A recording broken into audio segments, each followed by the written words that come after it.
that make us all that we can become. Help us achieve the goals of our commitment in this office that is now our responsibility. And especially, we lift our prayers for all the citizens of our community that we have been allowed to serve, that they may discover the fullness and joy of life that all we seek. And keep those serving in our armed forces and our first responders in our hearts and thoughts. Amen. All right, we shall now move on to public participation. This is the time at the beginning of each meeting that we go ahead and have anyone from the public that wishes to come up and address the board. Ask you to keep it to about 3 minutes in case there are multiple people that wish to speak. Also, when you come up, please give your name and address. That being said, Mr. Belbin's first.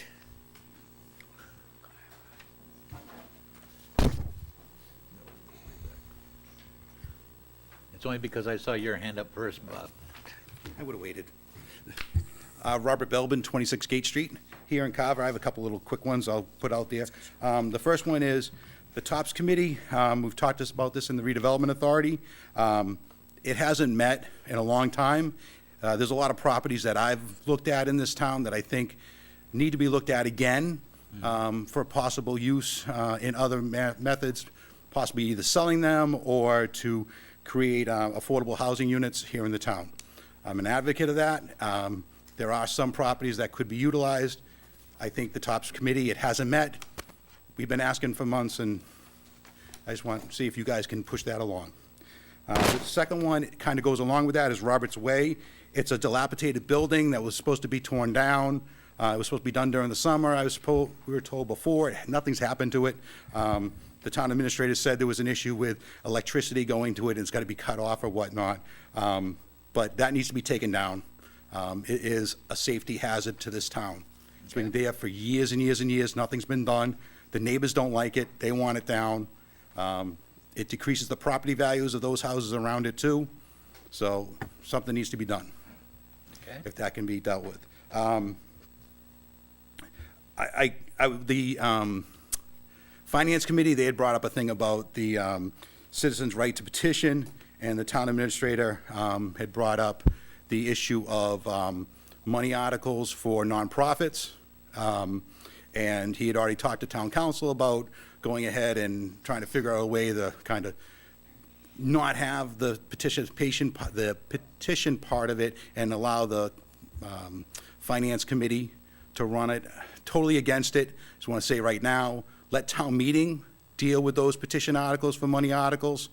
We've done it all these years. If we don't want it to be done, we won't do it. We'll vote it down. I mean, I have looked at some of these, and I have critiqued some. Some don't give information. If they're not giving information, we shouldn't be giving them any money, personally. That's that. Okay. Finally, the last one, and this is the big one, went to the assessors, was asking questions related to the Redevelopment Authority about properties. Okay, I asked, the person there told me I had to put it in writing. I'm like, I'm just asking a simple question. I thought this is a customer service-based community here, that you ask a question of an employee, you hope to get an answer. If they don't have an answer, they're gonna get back to you with it. But a lot of the times, they can shout it right, here you go, this is the answer to that question. That employee looked on the side of the wall, was reading something. I looked over and found that they were reading this wonderful little email the town administrator wrote, and the chairman approved and town council approved it, limiting my ability to ask questions to the public people that work in this building here, all right? And I've never, ever had a problem with getting answers from people here. This says I have to put it in writing, but the person who goes in front of me, regular citizen, says, hey, I have a question, will you answer this question? No problem, they get the answer right there, but I'm gonna be discriminated upon because of my vocal outspokenness in this town using First Amendment rights, and that's exactly what was written on this memo by the town administrator. Now, I have an issue, Mr. Chairman, please let me finish. Okay. Just let me finish and I'll be done. And I have a problem that when you turn around and you tell employees of this town that I pay taxes for, don't talk to him. I have a problem with it. That's why I'm coming here today, to say I have a problem with it. Second thing, last and final is that I want to thank every single town employee here that have gotten this wonderful email and have disregarded it. I've had many of them, many. Only one has said no to information. One. So I want to say thank you very much for everyone for disregarding this. Okay? Yes, go ahead. All right.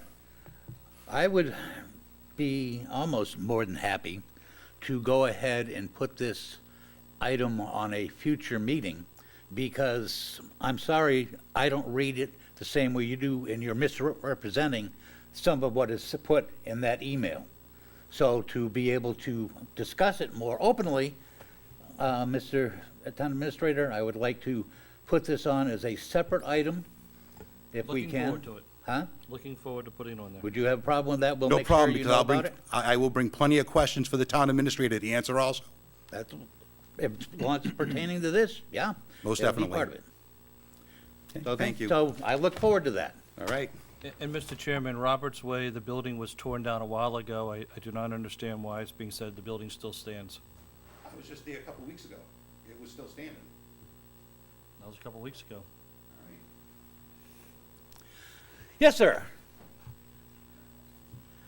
Good evening. I'm gonna need name and address, and I hope your arm's okay. You're gonna have to do it into the microphone, so our hundreds and hundreds of people that watch us on TV, go ahead and, Okay, Donald Stosco, Pro Airways, Gate 4 at Plymouth Airport, which is all located in Carver. And the reason I'm here this evening is to discuss the difference in the tax rate between the town of Carver and the town of Plymouth at the airport. The town of Plymouth provides all the services at the airport as far as plowing, sanding, maintaining the facility. And there's a great difference in the tax rate between the two municipalities. I talked to the town manager earlier saying I want to build another facility at the airport. But because the tax rate is so horrendous in difference, I think I'm going to build it in Plymouth. Right now, I pay $47,000, $193.22 a year in taxes. In the town of Plymouth, I'd only be paying $28,600. So there's a difference of $18,592.32 a year.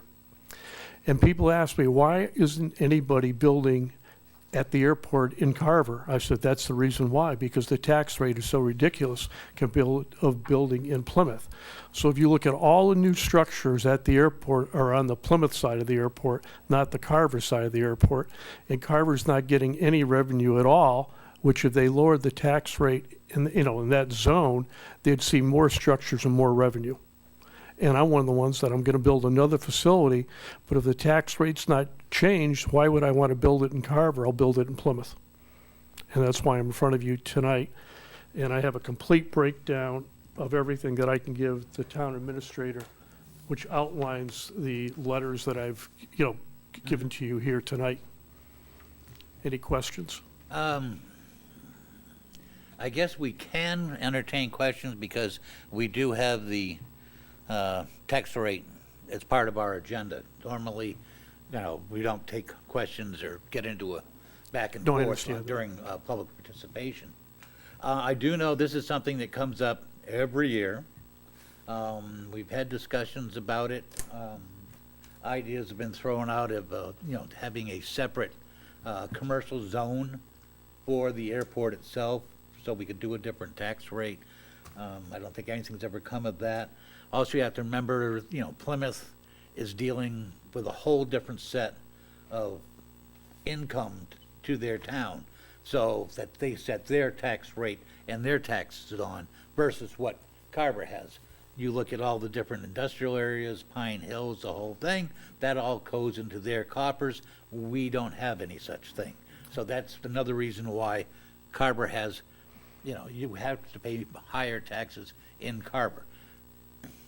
That's But- not to say we won't go ahead and we can't look into that again. Right. But some revenue is better than no revenue, isn't it? But again, you have to look at, what are we doing special for one small subset of people versus the other commercial development in town and the residents of town. So Right. there's a lot, it's not just a simple matter of, well, I should pay the same rate as Plymouth does. You know, I can understand it and empathize with it, but there's more that goes into it than just No, that. no, I understand. I'm just trying to bring out the facts. No, that- And if you look at the airport, the largest part of undeveloped land is in Carver, and nobody's going there. So you're getting zero. So if you got $1 more versus getting zero, that helps every citizen and every taxpayer in this community. Okay, well, Chairman? yes, Just very quickly, and I have no idea if there's any legitimacy to this, but when I've inquired about this before, someone in town has suggested that Plymouth assesses property at a much higher value than Carver does, and that I don't know if it possibly could be that much higher, but they said that that Carver's assessment is lower, so that if you compared the Plymouth assessed value versus the Plymouth rate versus the Carver assessed value at the Carver rate, it's actually much closer than it would appear if you just took the Carver assessed value. I have no idea if that's legitimate. It's something we should consider. Well, that's why I gave you the breakout. If you look at the. But you'd have to have the town of Plymouth come by and No. assess the property. No, I have that in the complete packet that I gave to the Town of town. Plymouth looked at the property you're Yes, talking yeah, about? yes. And that they said they Right. agreed with this assessment? Yes, Okay, so there is no legitimacy to it then, right, if that's the case. Right. Okay. okay. Thank you for your time. okay, well, thank you very much, sir. You're welcome.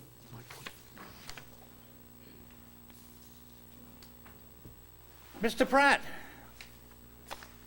This is the busiest we've been during public participation in a long I time. think we've exceeded the 10 minutes. Yeah, we haven't, but I'm going to go ahead and let it go. Chairman's Good discretion. evening, Steve Pratt, 16 Weston Street, thank you. Closer into the mic, please. 16 Weston Street, Steve Pratt. Just to counter some of the things the gentleman just said, the town of Plymouth assesses a single-family home about $50,000 more. In Carver, it's about $340,000 versus $290,000. The town of Plymouth, when they built the airport, was supposed to pay Carver in lieu of taxes, monies for the land that they're using that are on the Carver side. They do not. It was removed from the final agreement with the Plymouth Airport. As far as why we don't have anything on the Carver side, a lot of it has to do with the fact that we're not offering TIFs, we're not tech incentive, financing, we're not offering any type of incentive to build there. We could have created a district, as you said, Mr. Chairman, that would have allowed us to offer a different tax rate. Plymouth has a single tax rate, which is great for the residents in town and for the businesses in town.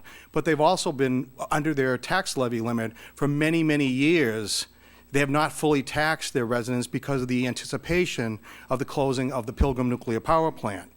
When Energy closes that plant, the way that property will be removed from the assessed value of the town, and they will then be able to not be able to go under the tax levy anymore. They will have to go up to the tax levy. So residents in Plymouth, businesses in Plymouth, will see an increase in their taxes just because of the closure of the Pilgrim Nuclear Power Plant, because the town's going to need that revenue. Above the normal 2.5%. No, they've been going under the 2.5 right now. They don't have to do an override. They don't have to do a debt exclusion. They have been under the levy limit by millions of dollars for years. They're coming to an end. Well, when Energy closes and when they remove it from the tax rolls. So that's a different situation than normal 2.5 works.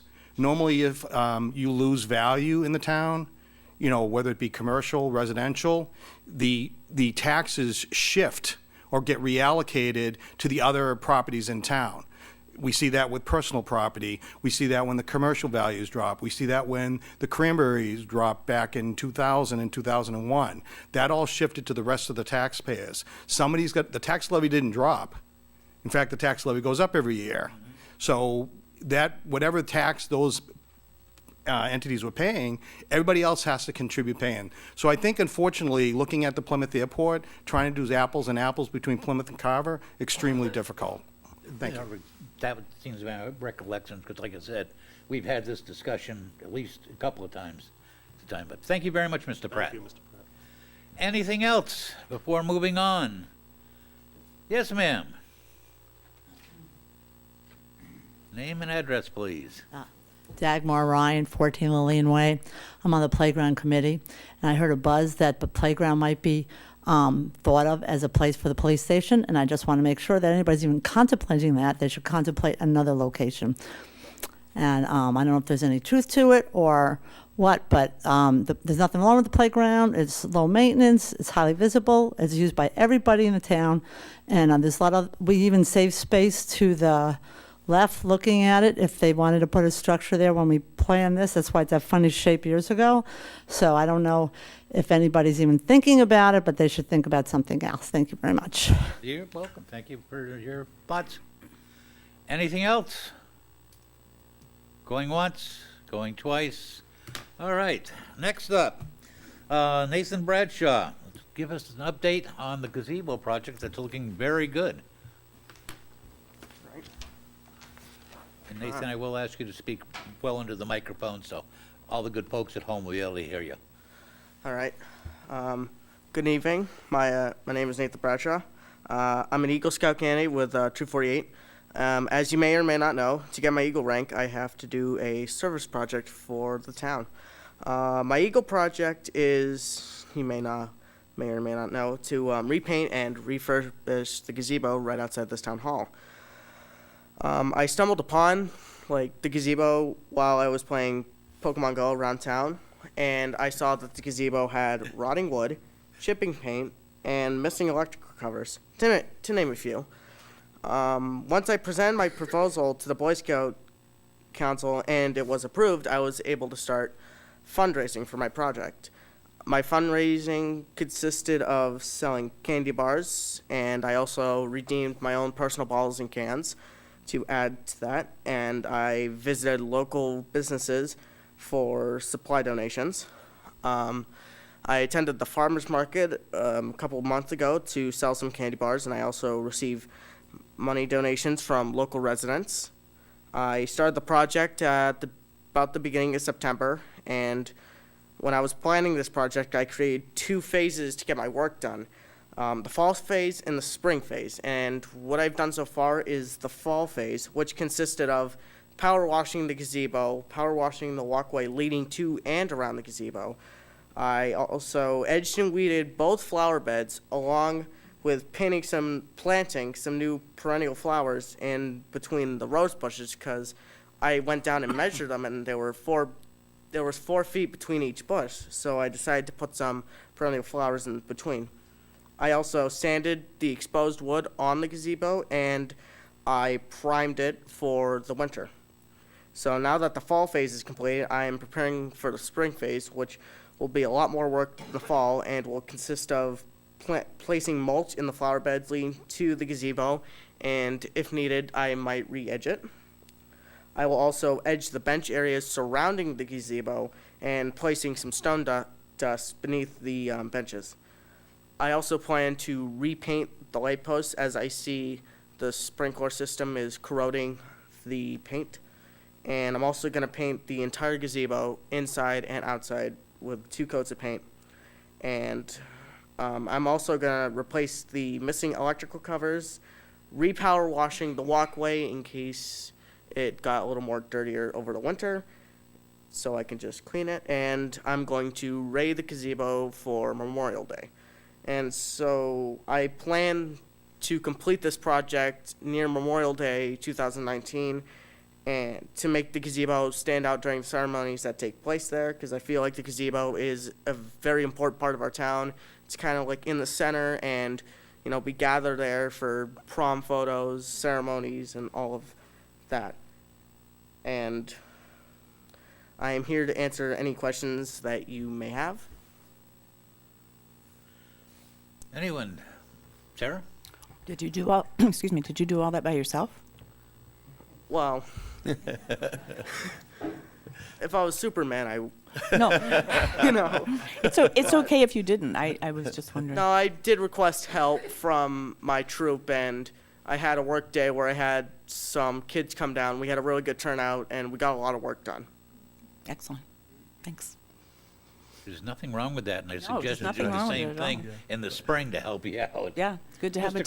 Clark. team. I used fundraising wise, are you all set? You have all the funds you needed at this point? I believe I'm going to start selling candy bars again, maybe at the beginning of the year.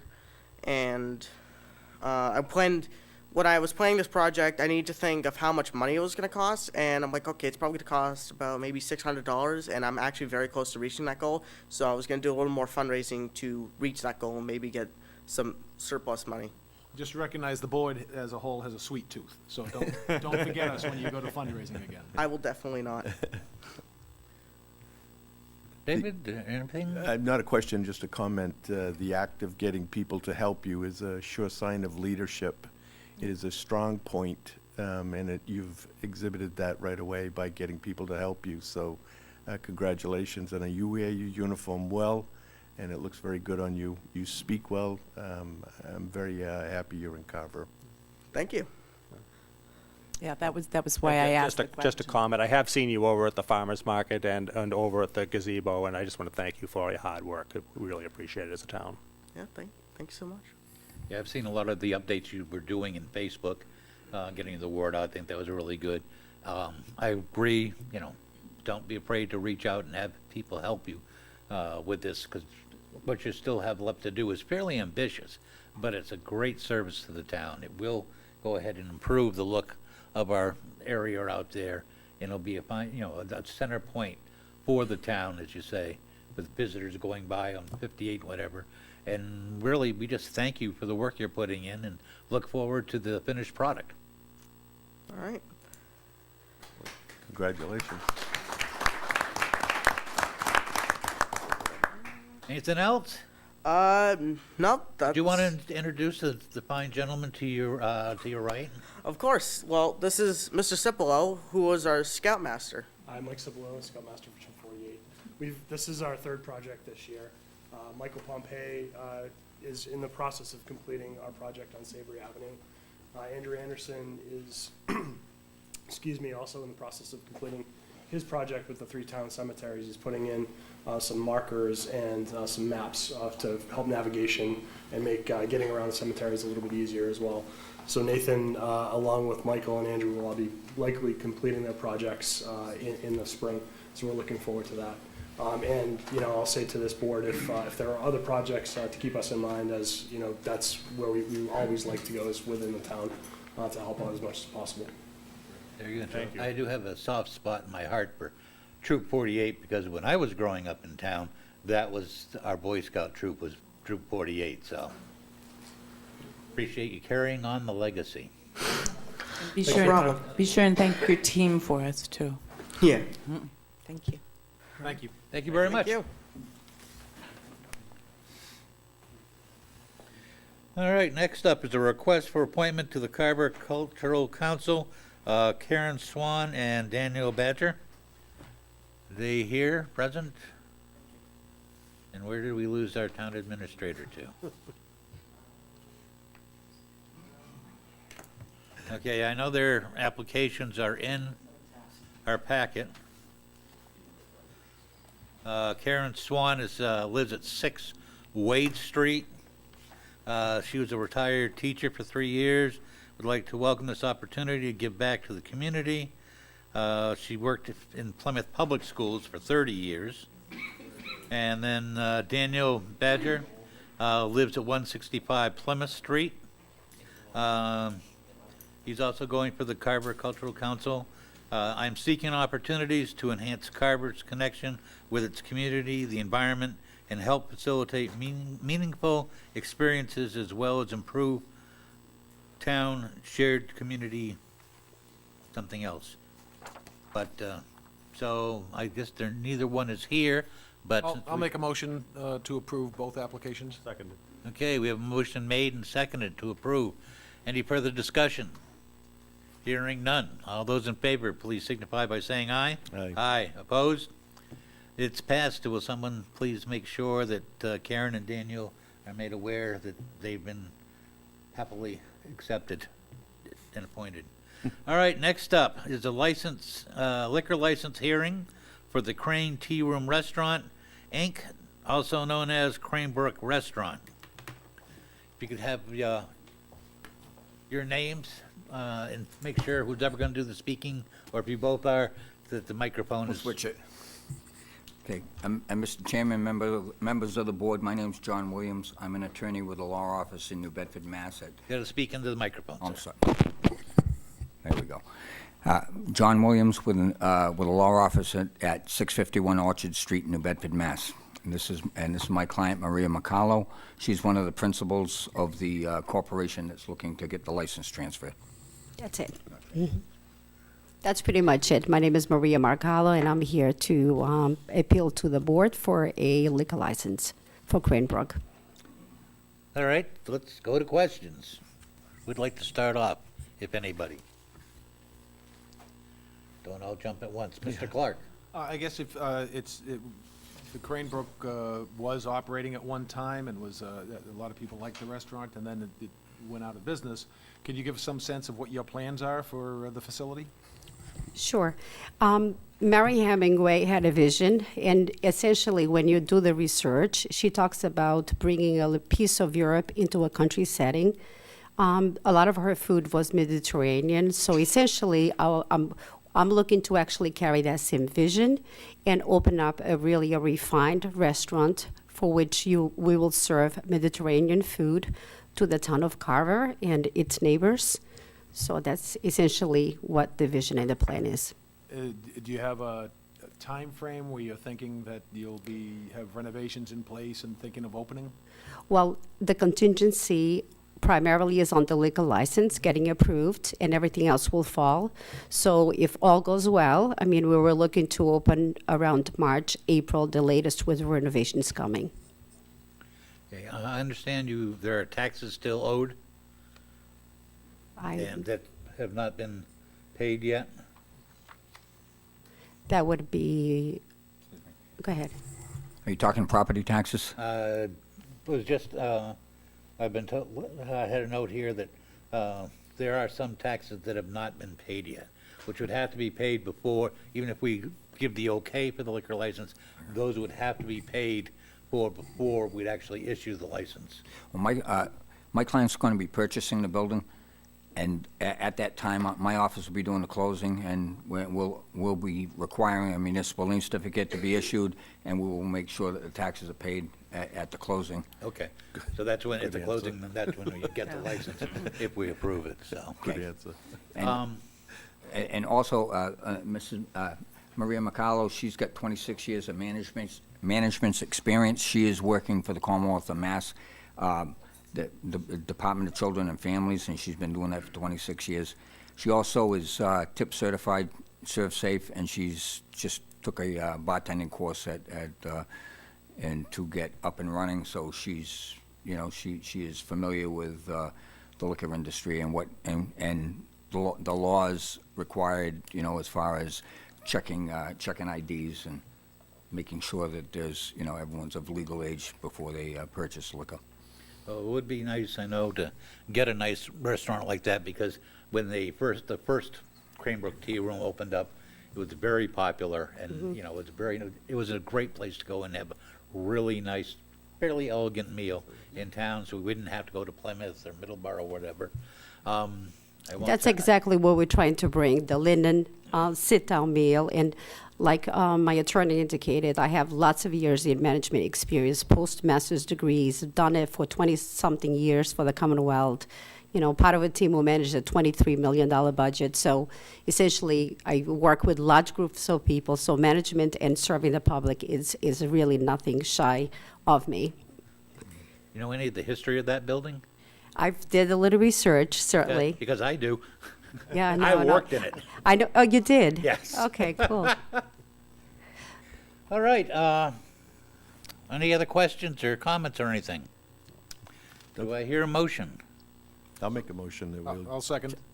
Okay, we have a motion made and seconded to go ahead and approve the license for the Crane Tea Room Restaurant, also known as Cranebrook Restaurant. And that would be subject to the payment of taxes. Subject to the payment of taxes, correct? Of course, yeah. And also whatever other boards they need to go before.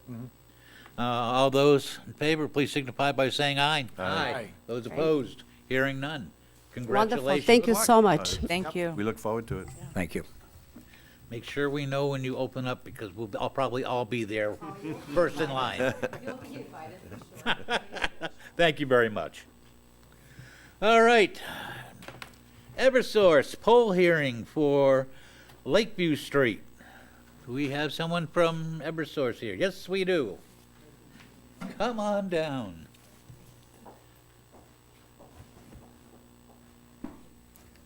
See if I do this right. Good evening. My name is Donna Howarth, representing Eversource. Looking to obtain permission to install a pole on Lakeview Street. It's across the street from 33 Lakeview Street in order to support the pole in front of that address. Comments, questions from the board? If I may, Mr. Chair? Yep. I just didn't hear your last statement. Did you say you want to put it up to support the pole that leads to the house? Yes, there's a pole in front of that address that's leaning, so they want to put a stub pole across the street in order to alleviate that pole's leaning. And you've notified all the abutters? Yes.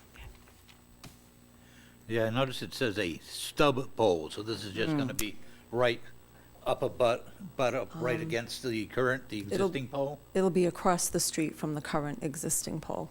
So what is a stub pole? It supports, the stub means it's supporting the pole across the street. Okay, I just didn't know if it was a different That's size okay. or something. It's a shorter But pole it's that a- doesn't carry any electricity. It carries a Right. guide wire to tie it to straighten out the poles. and Okay. support. Okay. Now that makes sense. All right, any other questions? Make a motion to approve? Second. Motion been made and seconded. Hearing no other discussion, all those in favor signify by saying aye. Aye. Aye. Those opposed, unanimous 5-0. Thank you very much. Thank you. All right. My favorite meeting of the year. Maybe we'll be lucky and the Board of Assessors won't be here. No such luck. Okay. Now is the tax classification hearing. May I have the members of the Board of Assessors come on down.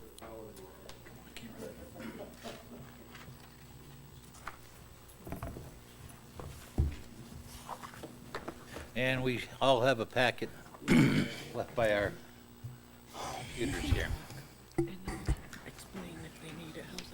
You'll go through the page. Feel free to please identify yourself and the whole bit and speak into the microphone. Michael Paddock, Chairman, Board of Assessors. You do that very well. Your voice carries into it good. I don't usually need one, but I will. Well, welcome back. 2019 You're all edition. Yes, we're your favorite people, and we're back to challenge you again. And this year will be no less challenging than any other, I assure you. I have with me, we have with us, Karen Trudeau from PK Valuation Group, who is our assessing vendor, and she's going to take us through the things that the Board of Assessors has voted for, and if we have questions, we can work through them together. Good evening.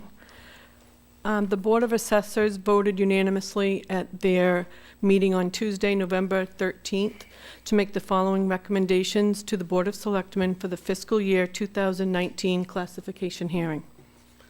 On the matter of classifying the tax rate, the vote to a residential factor of 0.908694, which is 140% shift of the tax burden from the residential and open space property classes to the commercial, industrial, and personal property classes.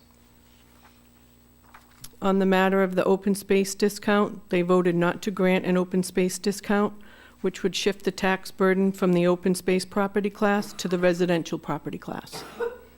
On the matter of a residential exemption, the board voted not to grant a residential exemption, which would shift the tax burden within the residential class from residents to part-time residents. And on the matter of a small commercial exemption, the board voted not to grant a small business exemption, which would shift the tax burden within the commercial, industrial, and personal property classes from certain small commercial properties to other commercial and industrial properties. Voting in accordance with these recommendations would retain a similar historic pattern of taxation in Carver. The following is an explanation of the various options and the reasons for the assessor's recommendations. So you can read through those, and we can go through. If I could, Mr. Chairman, the Into the microphone, please. The Board of Selectmen will need to take a vote on all 4 items, so you may want to move that as a motion, just to discuss it as written. Do I hear a motion? Make that motion. Second. Okay, motion's been made and seconded, so we can go into discussion of all this. So, what's the pleasure of the board? Which do we want to hear first? Well, I guess my first question would be, you're recommending a shift of 140%, and where are we for the current year? We're at 140%. Okay, so there's So- you're not recommending a change then? No, well, it has been the opinion of the Board of Assessors since I've been here, and it's also the opinion of our assessing vendor, that our classification and our split tax rate has not been healthy for our town, and in the words of the principal of our vendor, amounts to cruelty to small businesses in our town. So it's been a matter also for us of, maybe it's just a moral issue of fairness, of how we can be in a place where we end up, in effect, charging a 40% surcharge on businesses in town. We've done it as we've needed to, and as you guys have voted to, but for us, it's been a problem. But we have a perfect storm this year, where our residential property values are rising, as the economy is spurting into growth, but our commercial is not keeping up. Our commercial and our industrial classes have remained flat. And some of the numbers on the back will be deceiving, because sometimes when you work averages out on things where there's small numbers, they don't really explain. We're not really down 2% on commercial taxes. However, the tax bills will look a little different this year, and it may be a one-year blip, or it may be something that continues. And it may be that we put ourselves in a place where our businesses are worth less, partly because we charge more for taxes. Our properties may be being damaged. So I would hope you guys would think this through. We understand that this year is challenging because of the way the values have fluctuated, with commercial staying flat and residential rising so much. So we're recommending that we stay the same at 140, where we would normally ask you to lower it. This year we're asking you to keep it the same. Mr. Chairman, if I could just pick up on one thing that Mike just mentioned. Go right ahead. Is that this is an unusual year. In addition, there was also an adjustment by the U.S. Agricultural Board for how cranberries are valued. And last year, they spiked up, and then which we're using 10-year-old data when it was profitable to do cranberries. And as a result of that, I think we all heard the outcry last year, and the federal government has adjusted that this year, which again creates this artificial inflation or deflation as to how they calculate their things. And the point that I want to make is that a change is a direct result of our economy not being diversified. And when we're heavily reliant on one side and something changes, it skews all the numbers that are there. So as the chairman mentioned, even on the back page, some of those numbers may look like they're 2%, but in reality, it's a distortion based upon this year's adjustments that are there. And I think the more, as we are trying to develop a diversified economy, that's what's really going to also help Carver grow in the long term, is continuing to foster the Route 44 development and other things to help diversify the economy, like we're doing with solar and others. Yes, Mr. Clark. Again, talking about the tax rate versus the tax burden sometimes gets confusing. For instance, Duxbury might have a $10 tax rate, but if the average property cost $1.5 million, they're collecting a lot of money for those homes. And if another community, the average home is $300,000, they can have a $25 tax rate, but the actual tax burden isn't as great as it might sound. So I know that when this board or the Board of Selectmen was considering the elementary school going forward and the adopting the debt exclusion for that, we made a commitment, I certainly, the board I was on made a commitment that we would try to maintain the residential property taxes to be as fair as possible as we went through the 25-year bond for the new elementary school. And I guess what I'm seeing here is that the tax rate would be dropping by about 2.2% down from 1763 to 1725. But but you're talking about housing values going up. On what average have housing values gone up? Go ahead, Karen. So last year, the average assessed value of a single-family home was $295,300. This year, the average assessed value of a single-family home in Carver is $320,300, which is an increase of 8.5%. So the values are going up 8%, the rate's going down 2%. So there's still going to be a net increase to the average homeowner because their homes are going to be worth more That's correct. at that point. And I guess that's basically what's before us, is exactly to what extent do we want to increase the burden on the residential taxpayer? Because if we wanted to try to keep the shift in line with the burden on the taxpayer, then we should be looking at a higher shift to lower the tax rate even further, to decrease the, how much of the burden falls on the taxpayer. So just, we got to keep in mind then that although it sounds good to see a 2.2% decrease in the tax rate, if the values are going up by 8%, then that's a net increase that people are going to be paying above and beyond by about 6% on their tax rate, on their taxes. Mr. Chairman, you'll notice that if things stay the same, the average residential family tax bill would increase $319 this year.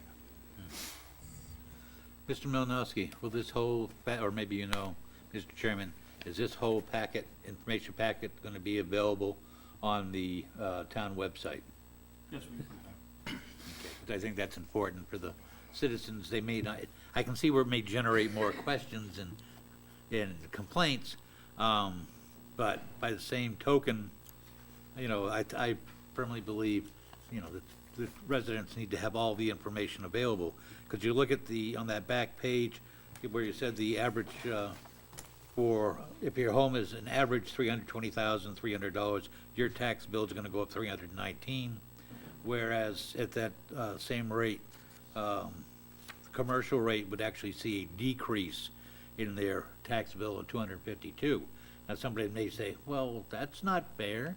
Well, actually, it is to me, because we've asked the commercial to pick up so much of the slack anyway. I would, right now, I don't see any reason to not keep the same split going, but. Can I ask how much the average tax rate went up last year, dollar-wise? What was the average increase last year? We don't have that number, do we? I don't have last year's information. It was similar, though. It was in the 300 It was, some odd if it dollar wasn't, range? it was like 285 or something, but it wasn't far off from this. So there was a net increase overall. Were there some value increases last year as well? There were. Okay. Mr. Chairman, on that, Yep. you know, every year, the tax levy goes up by 2.5%. And with that, in addition to that 2.5%, you have the new growth that happens into the community.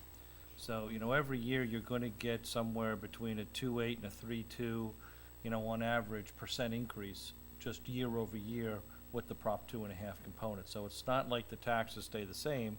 It's that base value will go up that percentage point. Now, you could live in an area where you may have a lakefront property, and that lakefront property could be worth more now compared to other property, and that would see a higher increase, whereas something that's further away from a lake would see a lower increase. But on average, you know, you're going to be looking at a 3% plus or minus increase year over year.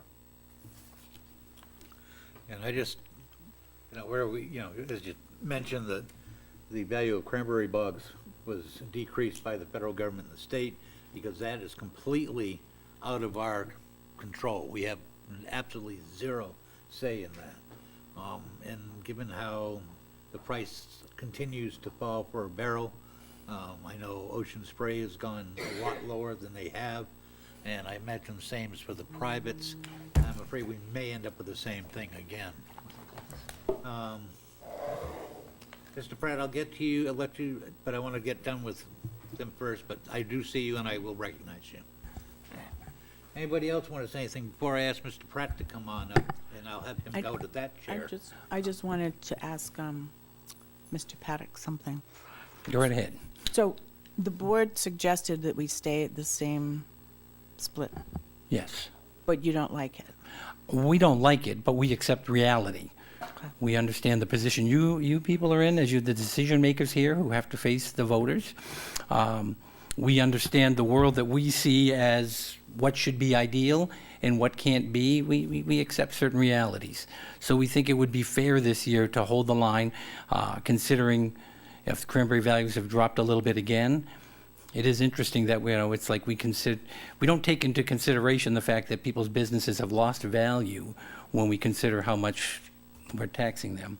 But yeah, I just feel, and I know the board feels, that just as a right and wrong, as a fairness issue, how we do certain things because we can sometimes. And I think because there's 10% of our tax base is business and 90% is residential, it's very hard to listen to the 10% or let the 10% feel like it has a voice. And as we've discussed before, there are no huge businesses in this town. The majority of our businesses are mom and pops. The majority of our businesses are local residents. And they've been carrying a lot of the burden. And in general, we feel it's unfair. And we feel that other people in the assessing business feel the same way. So we're not just making this up on our own. But we do accept reality. We have to live in an imperfect world, and we understand that how the sausage gets made. So we feel like this year, if we can just hold our breath and hold our ground and not continue to, and this is where we've been before, where we've had selectmen who have become assessors and who've made decisions who were, when they were selectmen, and then when they became assessors, said, what were we doing? I'm not going to do that. Right. And what happened was the Board of Selectmen backed themselves in the world by maxing out the rate for businesses.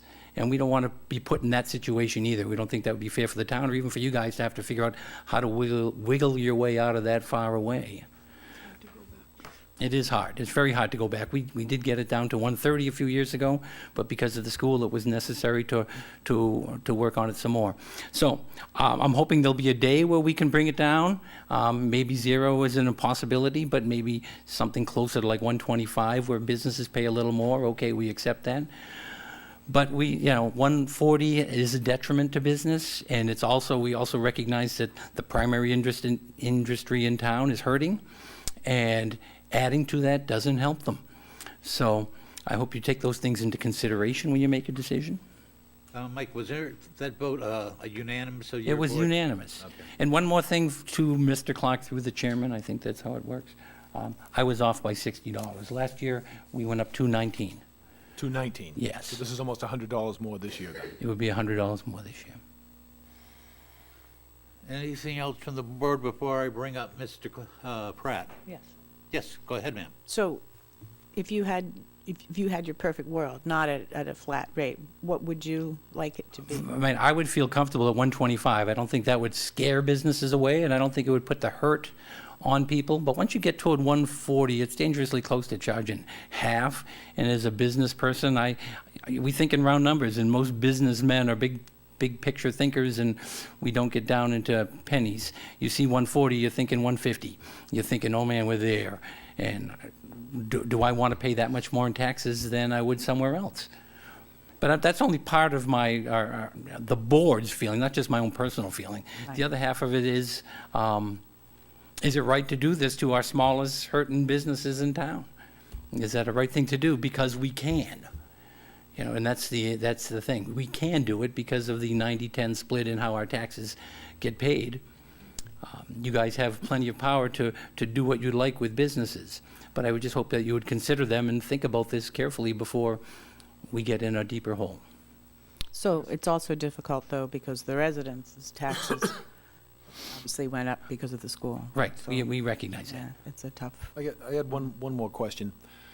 I know when you look at the actual tax burden, and again, I try to make the distinction between the rate and the burden, because every town is assessed, their homes are worth different values, so you can't really compare tax rates. You have to compare how much is the homeowner actually paying for their home.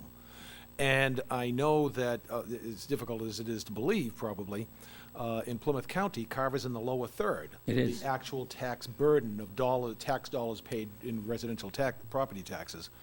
Do we have any corresponding figures for where our commercial burden is? In other words, if someone that owns a shop down the street here in Carver, let's say it's a deli or something, and they opened up the same deli in Plymouth, Well, yeah, and Plymouth doesn't have a split rate, but it has a higher tax thing. Okay. Other towns in our area have, like Wareham has lower taxes. They don't have a split rate, do they? They do have a I guess split what I'm getting at is, even though we have the split rate, Yeah. would a business owner here, what he actually pays us, be significantly different from what he'd pay if he set up shop in Plymouth? Karen, could you answer that? Could you take a good guess on that? Well, I don't know about Plymouth per se, but I do know. Community around here that you might Okay, want so to I know compare. Halifax is an abutting community. They do not have a split rate. Their values are basically the same assessments. So here, they are paying a burden Okay. in commercial here. If we were comparing apples to apples, Halifax is closer to what Carver is than, say, Plymouth, that has a huge base, right? I do know when we get new businesses in, at least we have for the last few years, and we've asked them, especially Mr. Robertson, what's the tax rate going to be scaring them off? And they've all said no. Yeah. So, I mean, I agree with you that it certainly isn't helping, but I don't think it's hurting as much as it may appear to be. But I agree with you. I would love to go to 125, 120. That ain't gonna, I don't see that happening, but it'll be up to the rest of the board here. Mr. Pratt, would you please come down? Here's our 150. And if I could have you guys stay there, so. Steve, no, I gotta have you use the microphone. I don't need, oh, Besides, you can sit in the comfy chair. He comes every year and asks for 150. Name and address, please. Steve Pratt, 16 Weston Street. For 37 fiscal years, Carver has had a split tax rate. The average shift has been 136%. That's been the average shift since 1982, when Proposition 2.5 came into being.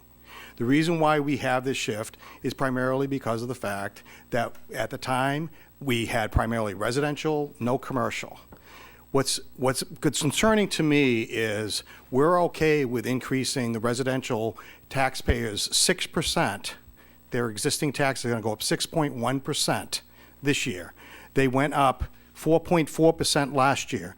They went up 9.5% the year before when the debt exclusion kicked in for the school. The year before that, 3.3%. If we go back to before the vote, when the vote was taken to build a new school, the average tax bill was around $4,400.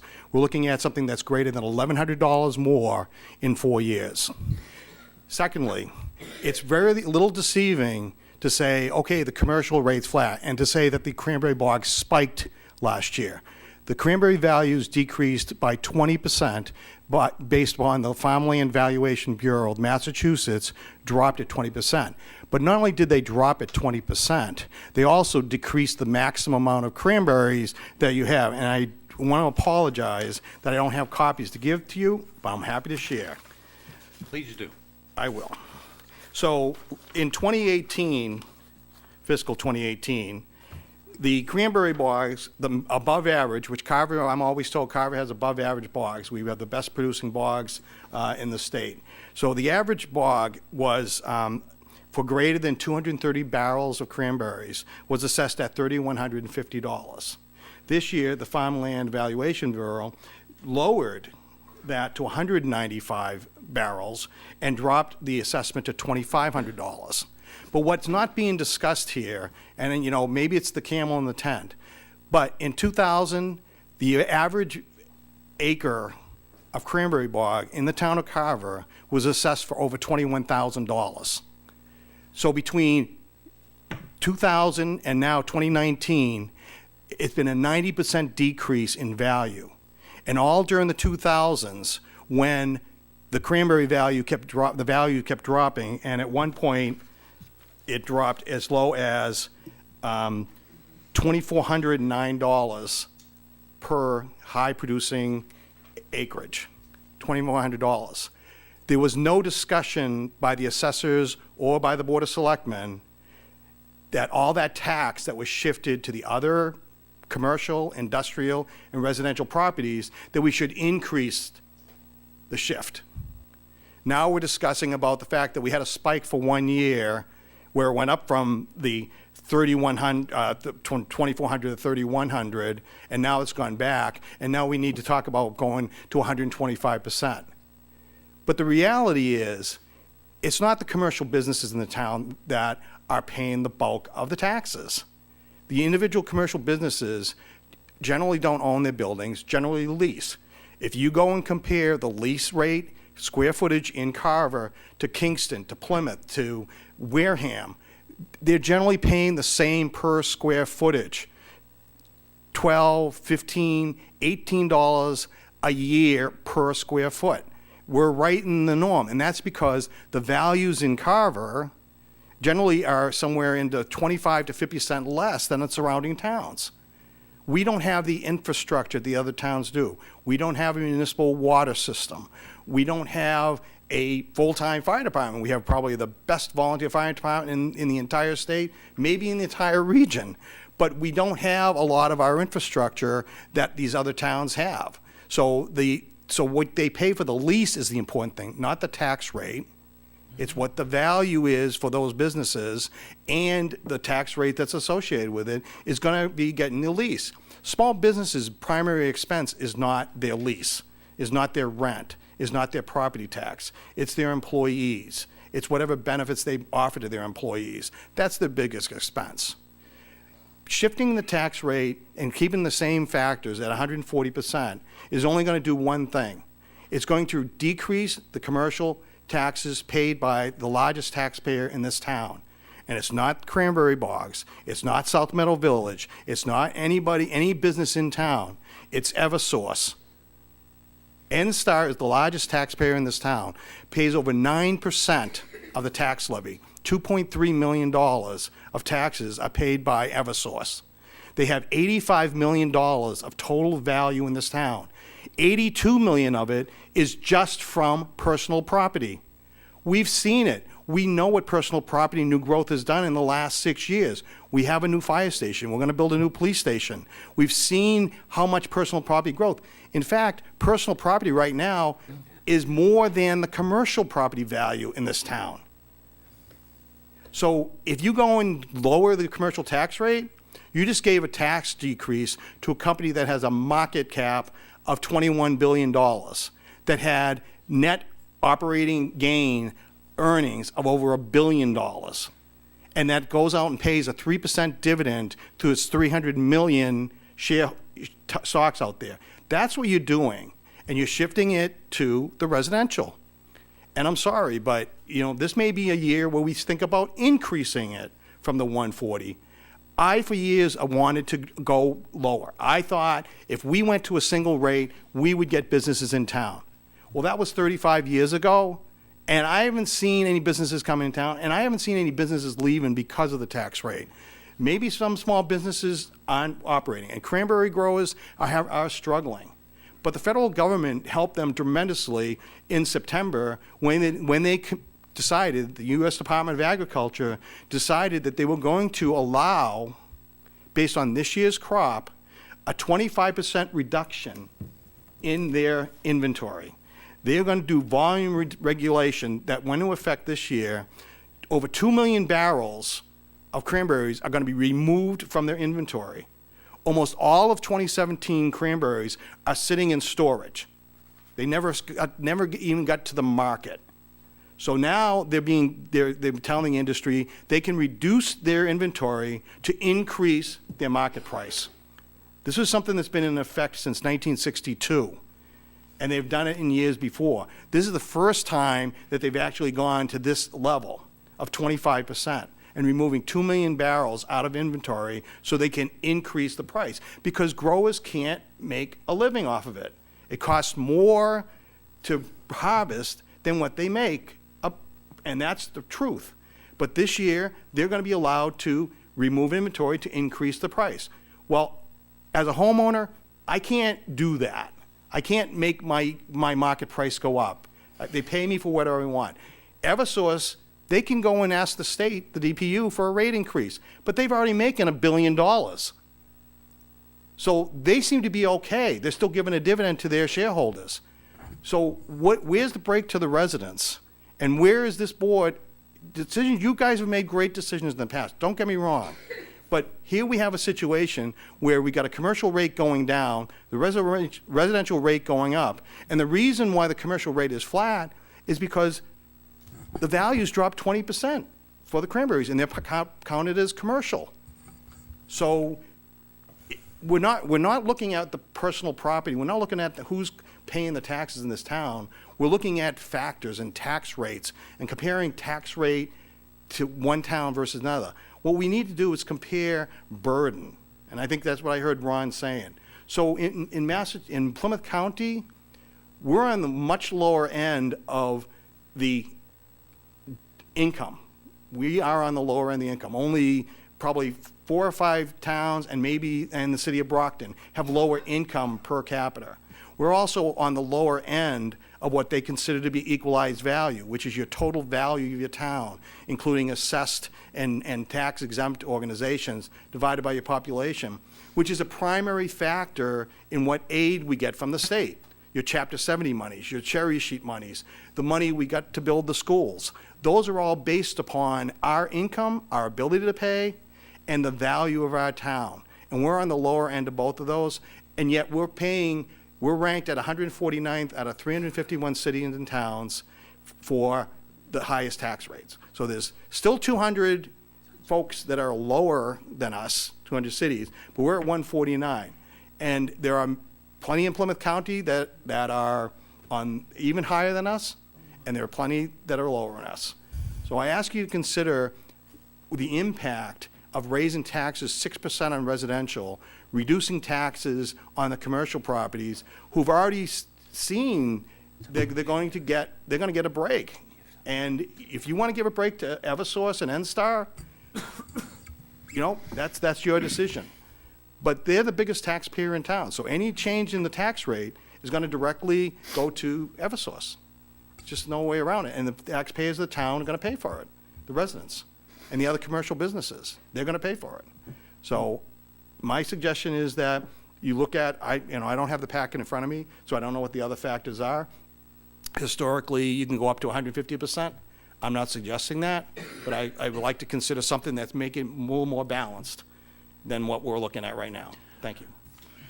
Mr. Chairman, could I ask a question to Mr. Pratt? Yes, you may. Yes, you may. I'm sorry. I would love it if Mr. Pratt said we it's could okay, so go right My ahead. question's pretty simple. I would love to have a nice corporation like Eversource subsidize us, but I have to ask myself this question. Where does Eversource get its money? What doesn't show up in our tax bill will show up in our electric bill, and that will be a wash. So you're getting an agreement with Eversource that they will reduce their bills so that they can give them a tax break? No. And for the record, I don't want my tax bill to go up any more than anybody else's, and that's one of the reasons why I'm here. And my business tax bill and my property, personal home residential tax bill are roughly the same, so whichever way this goes, I'm the same. But I'm still just trying to get at fairness. And I've got the board behind me, and I have our valuation company, our assessing vendor, that believes this is the right way to go. Before we go any further down that rabbit hole of NSTAR and the cranberry values, I don't want anybody to think that, I hate seeing in social media and everything else, darn it all, those cranberry growers should be paying more. Let's stay away from that. They did nothing to go ahead and affect their rate. They didn't go to Congress, well, maybe some of their lobbyists did, but nobody from, Steve Peltola or Makepeace or whatever went to go ahead and lower their property values. That's completely out of their hand. As far as dealing with Eversource, I can't, if I could go ahead and pull them out separate to come up with a different tax rate just for them, damn straight I'd go ahead and do that, but we can't do that. Unfortunately, we're dealing with some constraints and we have to go ahead.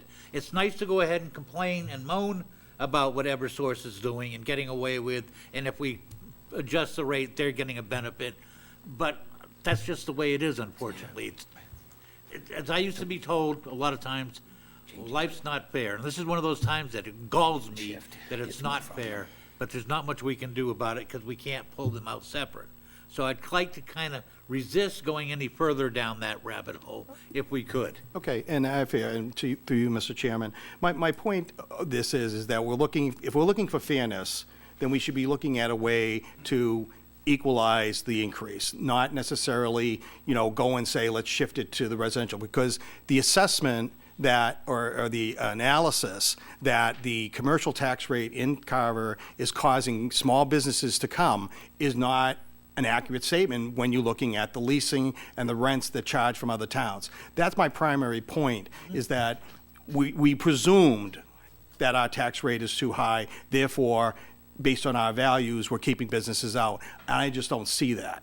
I haven't seen it in 35 years. That was my point in saying that we've been asking new businesses coming in, have the taxes, property, whatever, been a detriment or, caused you any pause about coming into here, and almost universally, they've told us no. Yeah.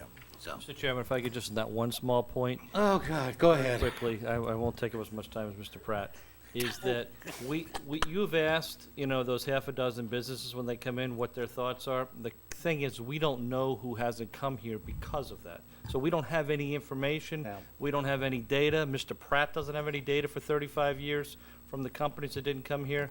We don't have accurate leasing rates compared to Carver. So there's a bunch of things we don't necessarily have data for. So there's been a lot of hyperbole that's been sent out today, and I just want to make sure everybody understands there's some data that we just haven't had to analyze. Oh, that's a valid point. I'm just saying we can only deal with what we're told, and so this is what we've been told anecdotally.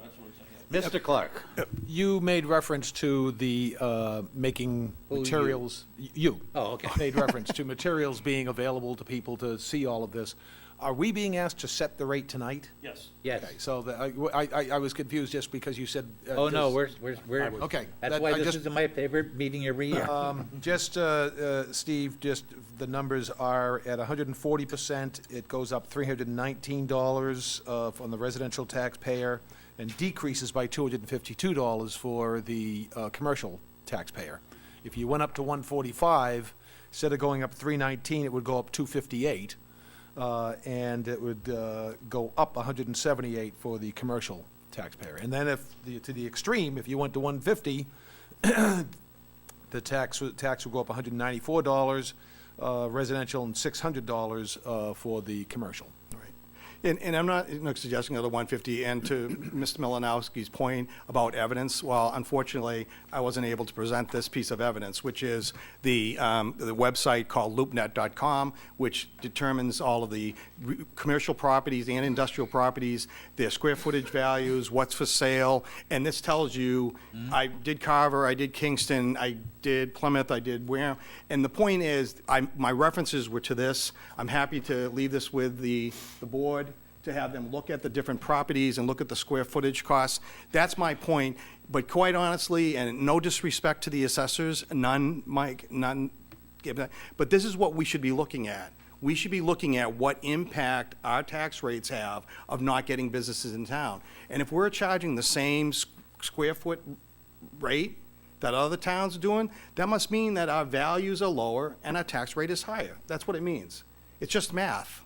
It's not some, we need to get to 125. That shouldn't be the end goal. The end goal is we should be taxing comparably to other cities and other towns around us. And I think that's what the whole LoopNet does. It gives you what the leasing costs are. And we know that our values, if you moved your house into Plymouth, your value would go up, because that's the average value in Plymouth is much higher.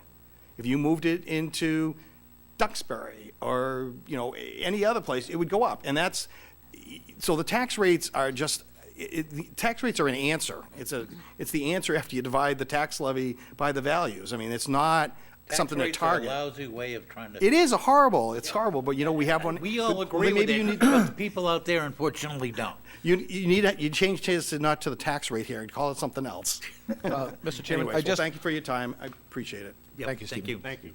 just, we had a gentleman in here earlier that was, I don't know if you were here for it, he was talking about the Plymouth property, Airport. Plymouth Airport, and the payments down there, and I had expressed to him that someone had told me, similar to what we were just talking about, that Plymouth assesses their properties higher, so that when you apply their tax rate to a higher assessed property versus a lower assessed property for locating it in Carver, but a higher tax rate, it ends up about even. He claimed that his research indicated that was not accurate, and that, I just wondered if you'd actually done any work in that I area. can't confirm that either, without knowing the actual numbers, but. So you cannot assess higher because you want to assess higher so that you can have a lower tax rate. You have to do an analysis, you have to use market value, you have to use an income approach to value for commercial properties. So the rent, they might be collecting less rent here, so the income approach is going to be lower, so the values are lower on your commercial properties. You can't assess the way you want to keep your tax rate where you want to, so that's incorrect. So in other words, the formula used to assess a commercial building in Plymouth or Halifax or Carver is the same formula? That's correct. To come up with the value? That's correct. Okay. You have to actually use two approaches to value out of the three. There's cost approach, there's less depreciation, there's income approach, and there's sales approach. And for ad valorem taxes, which is town taxes, for commercial, most of the time it's market value and income approach to value. Mr. Chairman, just, I wanted to just throw out that You just want this to keep going on, I can tell. when the board that I was on that voted in favor of the debt exclusion for the new school, the spirit of the vote was to try to keep the tax burden as limited as possible going forward, at least until perhaps some other commercial venture comes in town that frees up our ability to tax monies raised, that we can get them elsewhere.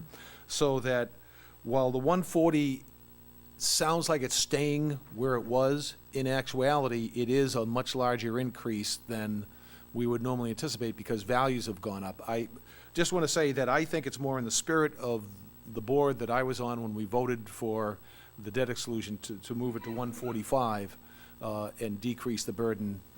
Because even last year, it went up $219. This would still be putting it up $258, about another $40 beyond where it's at now. And again, you know, I know you probably get tired of hearing, with all due respect.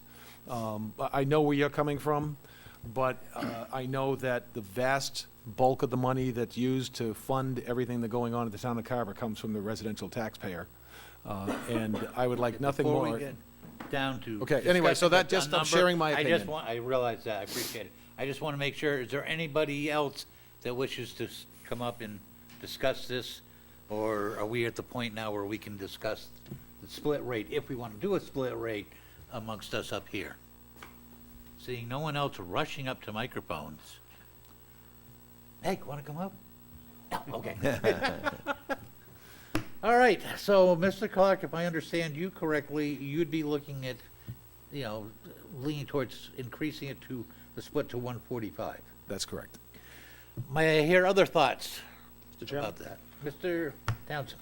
I agree with Mr. Clark. I was looking at this, and I think it would be a wonderful long-term goal for the town to work toward a closer commercial and personal, commercial and residential rate. But I think right now, the residents are bearing a big tax burden from the school. And I think, I agree with Mr. Clark. I think a 145% split is a good idea. Okay, Ms. Ewens, your thoughts on this? Yeah, I tend to agree too. Although I do have a lot of respect for the assessors. I tend to vote the way you do. But I also agree that there are a lot of new businesses that have come into town. And I think I mean, new businesses that own their own property and own their own, stones and things. And these people aren't going anywhere. They actually came here within the last 10, 15 years. And so, believe me, I don't want to hurt the mom and pop. I think you know that. But I think it is more in the spirit of what we told folks when we got the new school, to try our best, not to keep the burden as low as we can. Mr. Robertson, I'd be interested to hear your thoughts. Yeah, so would I. I don't have a number to put to it off the top of my head. 145 is suggested. I have not had time to look at it, analyze it. I would go with the 145 simply because I don't, I want us to keep our word. We said that we would work extremely hard to keep our tax burden at a doable number, I guess, on a better of a word. And so I would have to agree with Ron on this for the 145 simply because I just don't have another number to give as an assessment. But the residential carrying the burden, that number you rattled off, 6% increase is a substantial increase to any young family that's just starting out. I know families that have moved to Carver to go to the Carver Elementary School. They've sold their house in another town and moved to Carver, and they're just making it. And an increase of 6% is going to kill them. And so I can't, in good conscience, stand beside that recommendation at all. All right. I'm going to go ahead and make it unanimous.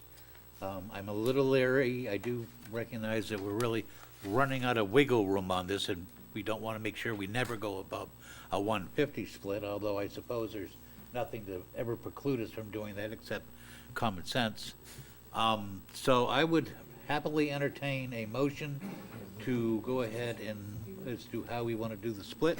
I'll make a motion that we adopt a split of 145% for the next fiscal year. I'll second it. Okay, motion has been made and seconded. Any further discussion? Did you want to say something? No. Oh, okay. In that case, all those in favor, please signify by saying aye. Aye. Opposed? There's unanimous 5-0. Right. Thanks so much. Always a Appreciate pleasure. it, and We don't feel disrespected. and no offense, but The I hope motion we was don't for see all you of till them. next year.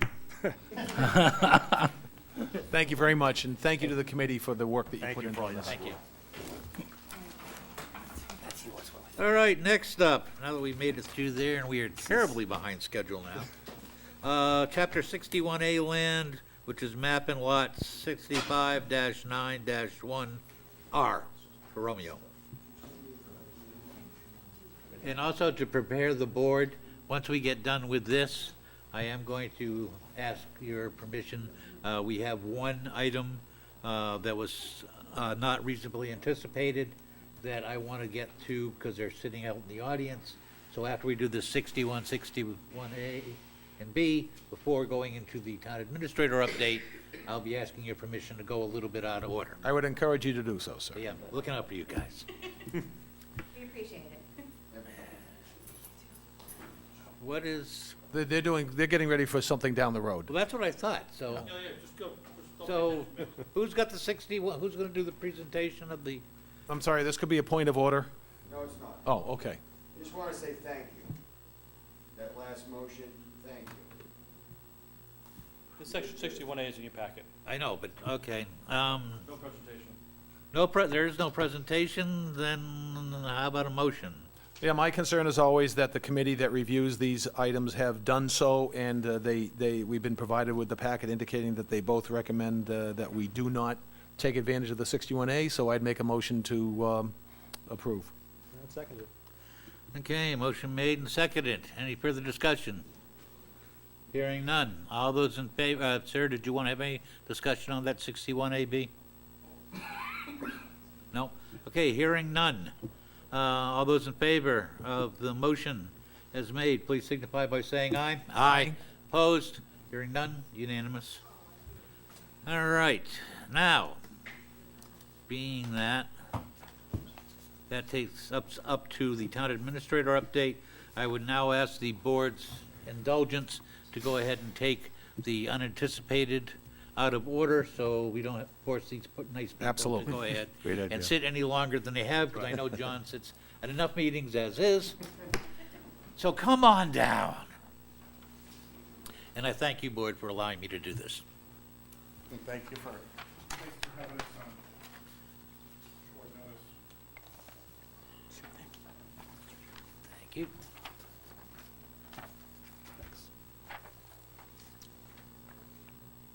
Thank you.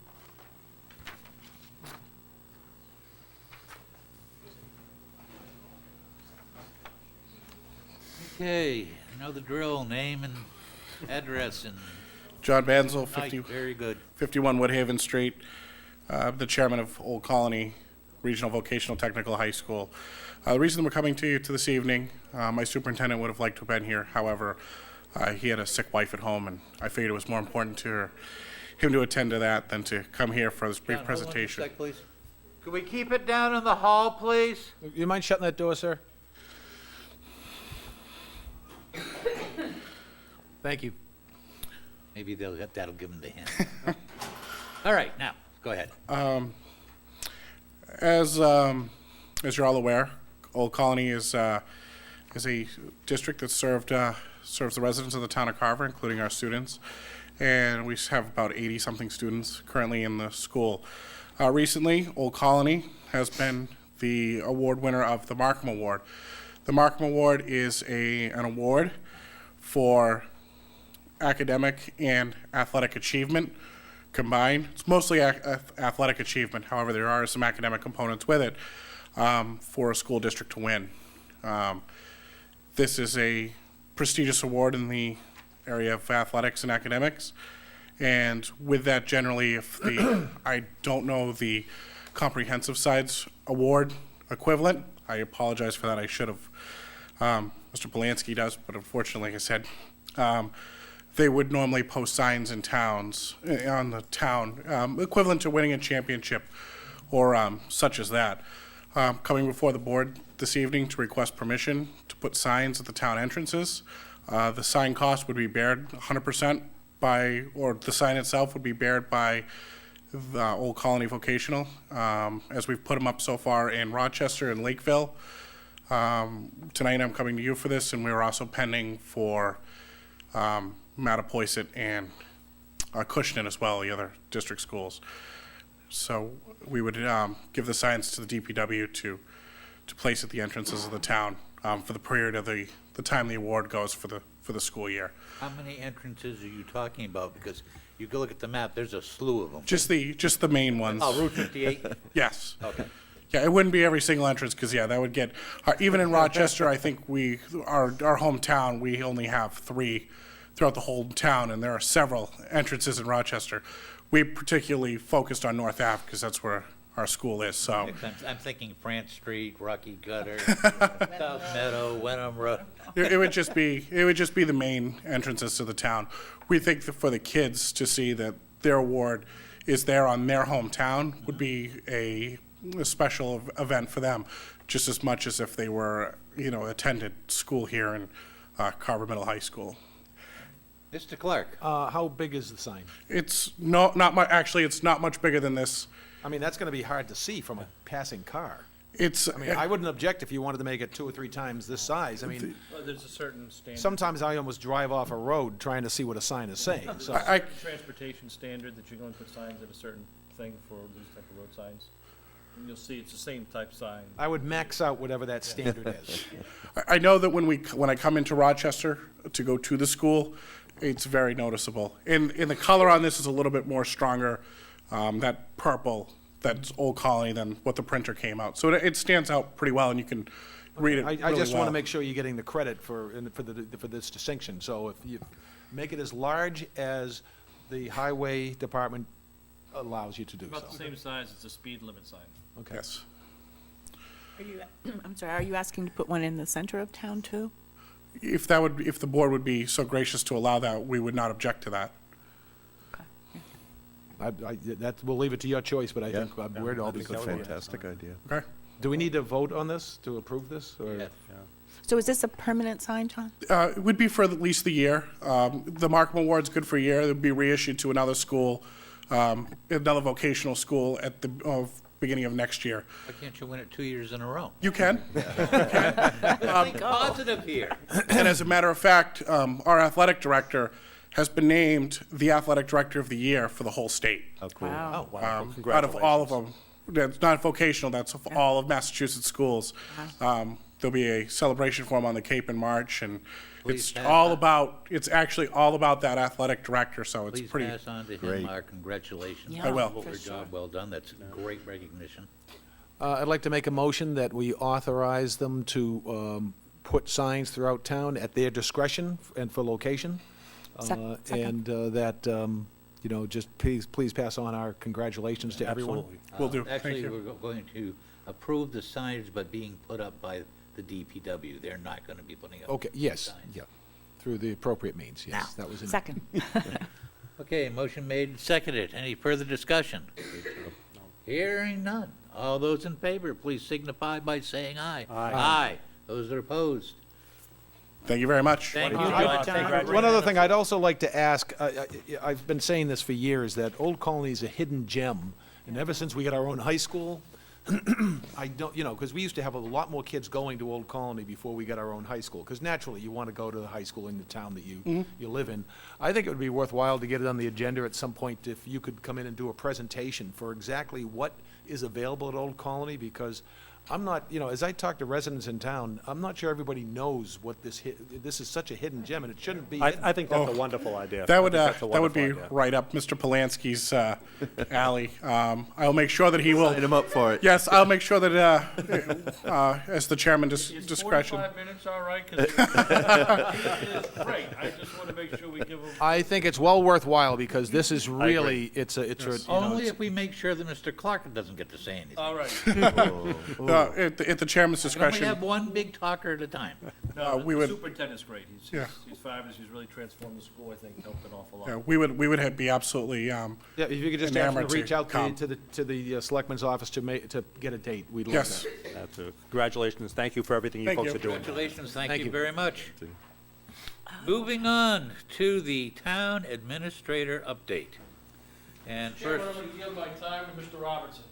Did you just say you're yielding all your time to Mr. Robertson? I said I'm yielding my time because Well, others have used my that time means- tonight. So this is it. We're not going to hear from you tonight. before we do that, so was the police station update the only one that needs to be discussed about the capital budget plan update? Yes, sir. Okay, good. Carry on, Mr. Robertson. You're on. Are you the, I'll push the button. I'm yielding the time, at least I can push the Does this mean you're not doing the Carver, Wareham Refuse District button. I can update? do that too. Okay. That's later. That comes under our section. No, that's Oh, the it's same under section. Town administrator Oh. update. Want to pick up a microphone, please? I do, yes, actually, I'll just sit here.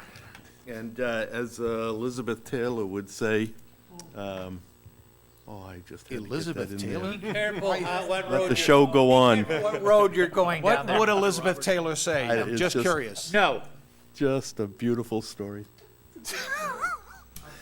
Okay, on the board, we'll start from the very beginning. On the board that we have Mark, the police chief, myself, selectman representative, Mr. Milanowski, a town administrator, Billy Harriman is the chairman, Dave Siedentopf is the O&M representative, John is our private sector builder, he's our resident expert, and then Brian is a Carver patrolman, gives us a better perspective from the patrolman's point of view. We have Joe Sullivan, our OPM, in the audience. And Joe, who is, our answer guy, he's our Google. I want to just give a timeline of what we're doing, how we've done it, and where we are right now. So back in March 8th, and the 22nd, and then April 20th, 26th, March 10th, and 30th, Our main purpose was to set goals. What is it that we were actually trying to do? And our new police station is to be filled with the appropriate needs and wants of our town. It goes without saying that it's with the police force as well, but our town is paying for it, so that was a big part of it. We looked for an OPM, found one sitting back there quietly. And then we reviewed potential locations for the future police station. And then we decided that it would be appropriate that if we visit a half a dozen or so currently built or new buildings for police stations as a team. And that was a lot of fun. June 26th and 29th, we started reviewing design candidates. Who was going to design this building for us? We went through a series of that, and we got down to a short list in June. And then in August, we took a look at a space needs assessment. We chose this designer, this architect, because of his history in building police stations. So he knows the size town we have, the size police force. He helped us with a needs assessment. And we wanted this building built around what we needed and so forth. So then we moved on to, again in August. We've spent an awful lot of time in site locations. And of course, we had to look at town-owned property. So we looked at the current location that they have, the police station where they are now. We tried everything to make that work. And then Shirtliff Park was actually mentioned as a location for, I know, everybody's eyebrows in the whole room went crazy when the architect suggested that. But it was town-owned open property, and in order to make the best decision for the town, you have to get all of the information. You cannot leave out one piece of information at all. So everything was on the table, if you will. And Shirtliff Park was on the table and quickly came off the table. So, and then Center Street property is 13-something acres over there, and so we tried to see what we could do over in that area as well. Lately, November 6th, our architect updated on a plan proposed for new sites and considerations for building a 2-story facility. We asked them, what are the advantages of 2-story, single stories? And so we asked him to look into that in different locations. Where would 2-story work at where it currently is? Would 2-story work here? Would 2-story work there? And so he came back to us with that information and discussions of potential concerns with all the sites with 2-story, single stories, update on potential project time with that. And again, in November, this is where we are now. Discussion on a study plan for a mini master plan, if you will, for a town hall complex recreation area in an effort to maximize usable space for the present needs of the town and the future needs of the town. And so what the architect helped us do was we see Carver developing to almost a village type of feeling to it. We have beautiful town hall, and just, you drive around to other town halls, and our town hall really stands out to be something. Our library is beautiful, fire station, et cetera, et cetera. And the CPC gave money for the Sons of Veterans Hall and made it look just absolutely elegant. So we feel that there is movement here. And so we asked the architect to help us with that, look at that.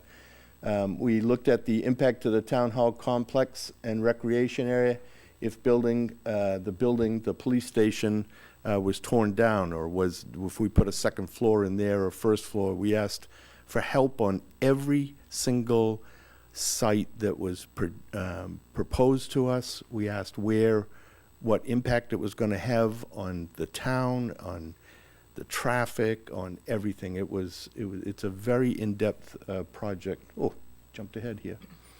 This project, I'd done a little research, has actually got started in 2005, which was kind of a shocker to me. They did a needs assessment, was completed by Chief Arthur Parker. I'm afraid I just don't know who. That's 2 chiefs ago. 2 chiefs ago. I don't know who that was, but I found out I read the document, and it said ultimately that a police station was needed. 2005, I guess we all know that. 2010, there was a public safety facility study where they looked at one building for the fire station and the police station. It was going to be a safety building. 2013, there was a review of a proposed plan for a new police station and a fire facility. And then now in 2018, with the town's approval, we had the MRI group, Michael, I forgot their Resources Incorporated. I asked them 2 times for that and still can't get it in my thick head.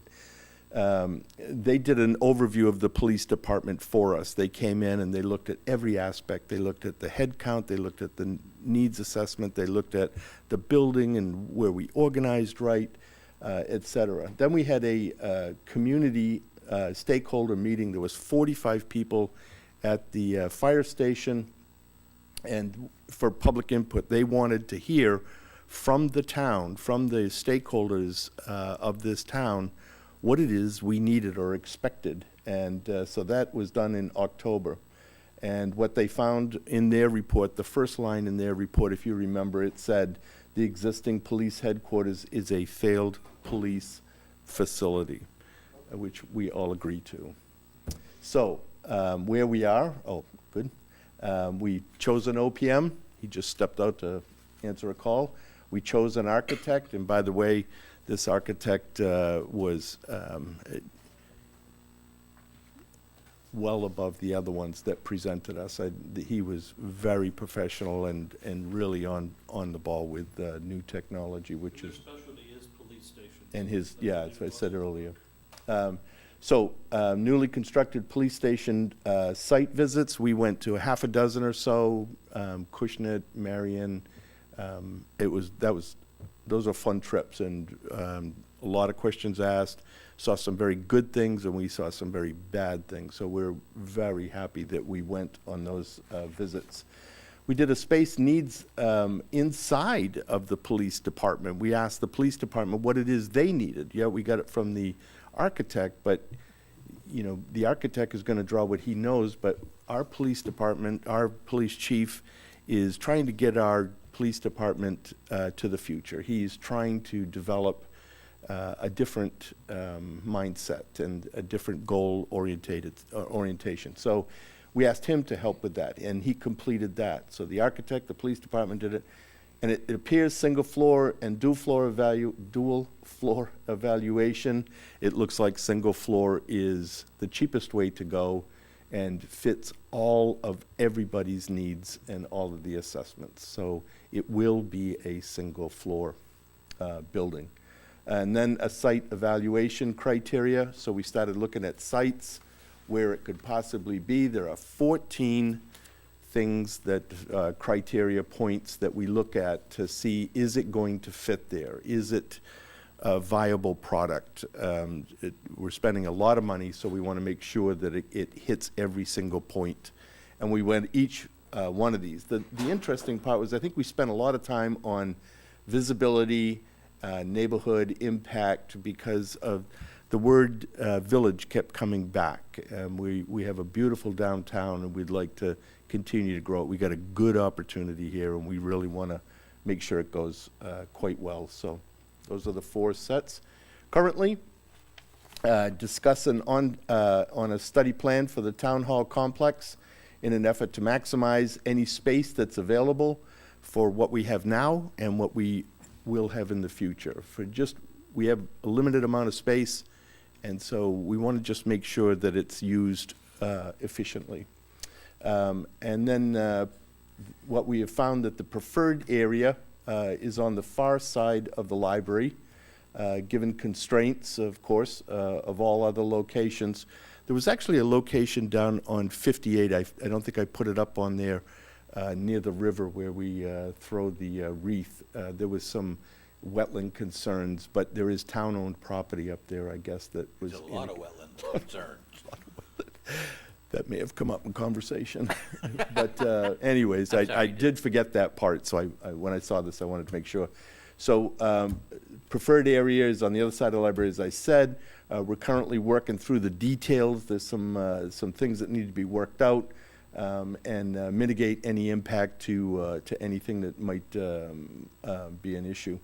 Currently working on with the Recreation Committee and the CPC for design and implement recreation area as part of that mini town hall complex that I had mentioned before.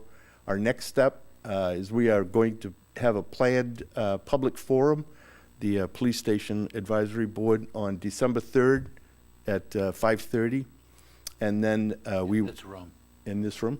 And then we will take that information and compile it in a presentation and make one more presentation to the board for that, from that meeting, from the last meeting. Mr. Malinowski, any chance of getting that cable cast, simulcast on the 3rd? We could, but what these forums end up turning into is we'll get a half a dozen people, and we'll set up easels, and we're just gonna kind of talk around those. We're not really having a formal presentation. Okay. The architect isn't there. It's just for the public to come in, and we can show, you know, the progress and how we've looked at all these different alternatives. So the people can ask specific questions, and we can get around and discuss that. So just the form's a little bit different compared to the presentation to the board on the 4th. Okay. Is there? And the only thing that I would just add to this is, you know, as Dave mentioned probably about 5 times in this presentation, I think what the committee identified is that when you tear down the old police station, what's going to be left? And with that, you know, everybody thinks they know what the answer is. And what we really realized was that we didn't know.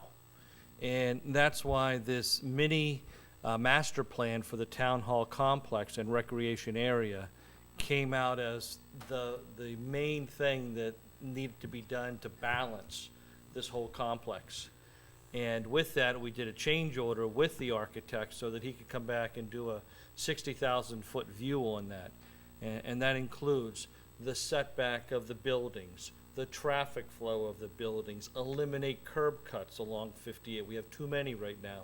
Doing a landscaping plan along 58. Being able to connect a sidewalk from the library all the way over to the recreation complex through the town hall complex. Looking at what the needs are from a recreation standpoint and building those out for the next 20 to 50 years in this whole thing. So that's probably been, from my perspective, the most exciting thing that's come out of here is we're just not building a police station. We're rebuilding the town hall complex to pick up on the village, which Dave probably said 10 times in that presentation, as to, you know, what the next, again, 50 years are going to be and really create this sense of a community that we have. And so that's where there's been a lot of effort that's been put into that, to really do that. And that's what's being discussed. That's what's going to be discussed at the public forum. You know, building a police station is actually pretty straightforward once we understand what the needs are. It's blending it into the community and into the town hall complex, which is really where a lot of the thought's taking place. Okay, Mr. Robertson, I thank you for that update. Rather than get into any specific questions, because my understanding, correct me if I'm wrong, no definitive decisions have been made by the police station building committee. There's still discussions going on, part of which I would imagine would involve whatever comes out of the public forum on the 3rd. So they'll be able to give us a very in-depth discussion on the 4th. I imagine we'll have to devote a good portion of that meeting to this whole project. And at that point, I would then more than welcome comments, questions, concerns, the whole gambit. When there are members of the committee, Bill Harriman will be here. Chief Dupley will be here, I'm hoping. Maybe the architect and the OPM can both be here. Yep, we'll have them all here. So basically, so there'll be, instead of poor Mr. Robertson, number 5, getting, you know, being under the crosshairs, I would think it would be much more fair and more informative to have the entire team here to go ahead and ask the questions. Sure. And if I could say just one more thing too, is that, you know, members of the committee have had multiple meetings with the Recreation Commission, the committee. We've had meetings with the Little League Association. They've been in meetings, as well as softball, as well as soccer, as well as having meetings with CPC. So we have been, you know, talking to, if you will, all the partners that are going to be necessary to develop this town hall complex. And as you just mentioned, tonight's presentation was just to lay out where we've been and what our next meetings are at that. And at that point, you know, we'll have plans and everything for people to look at. Ms. Hewens, I can tell you want to say something. Thank you. I just wanted to request Psychic, you know. that at this public forum that's scheduled for December 3rd, and this is, you know, the first time I've known that, because I was going to actually propose we have a public forum as well, so this is great. But I think that there'll probably be more than 12 people there, and I think that I believe it would behoove the public, since, although I know these have been all public meetings. What's wrong? No, go ahead, I'm counting. I'm talking about the public forum to discuss the police Yes, I station. know. Right. So, although I understand that has happened in the past sometimes, I think that it would behoove us to have the architect and whoever else has been involved in this at the public forum so the public can ask them. Because when it comes to the next night, if we're being asked to vote on this and the public hasn't had a chance to ask questions of the architect or the engineer or whoever. I believe they are planning on doing that, but we can make that stated. as a definitive. I think for it should that. be definitive. Okay. Thank you very much. Great idea. Great idea. Because the more people we have that are Correct. definitive to answer the public's questions, Right, the and better. here's why. Although I know that all the meetings were public meetings, obviously they had to be. It's a town committee. You know, at 10 o'clock in the morning on a Tuesday, a lot of people are working. They have childcare issues, or they don't know what's actually, there's no way for This them is the first one I could attend that. to know what's being discussed, that they might actually have an interest in Yep. this. So I think I appreciate that. Mr. Chairman, was Mr. Robinson going to give us an update on the refuse district as well? We're not done with I wanted to finish up. Oh, I'm sorry, I thought Police we... Building Committee, we I haven't thought we were at the gotten end of that that. far yet. My apologies, I know Mr. you want to Chairman. rush things along here. All right, moving on. Mr. Robertson, would you care to update us on the Carver, Wareham, Marion? I just mentioned that. Regional Please. Refuse Disposal Stay District. in line. Gosh, that felt good. For the Carver, Marion, Wareham, the one thing that I want everybody to know is that we are looking at the sticker pricing for the transfer stations and trying to make it universal, or I don't know what the word I'm reaching for, equitable amongst all 3 towns. And we've asked the town administrators and our chairman to look into that. And I can tell you from information discussed at the meetings that our rates are certainly going to go up substantially. I think we pay $20 for a For 2 years. 2-year transfer station. I know it's going up. I have heard numbers of $40, $50, $60 for 2 years. Seniors will, of course, get discounts, but I just want everybody to know that the rates are certainly going to be going up. It was the biggest update I had. Where are you guys? I know that you were in the process, or at least starting the process of investigating and perhaps hiring an executive director to run the whole thing, much like the last guy did, only with much more supervision, I would hope. We had, I don't know where it is right now. I may need help from Michael, but I know we hired somebody on a part-time basis. He was going to work for us, I believe, 20 hours a week.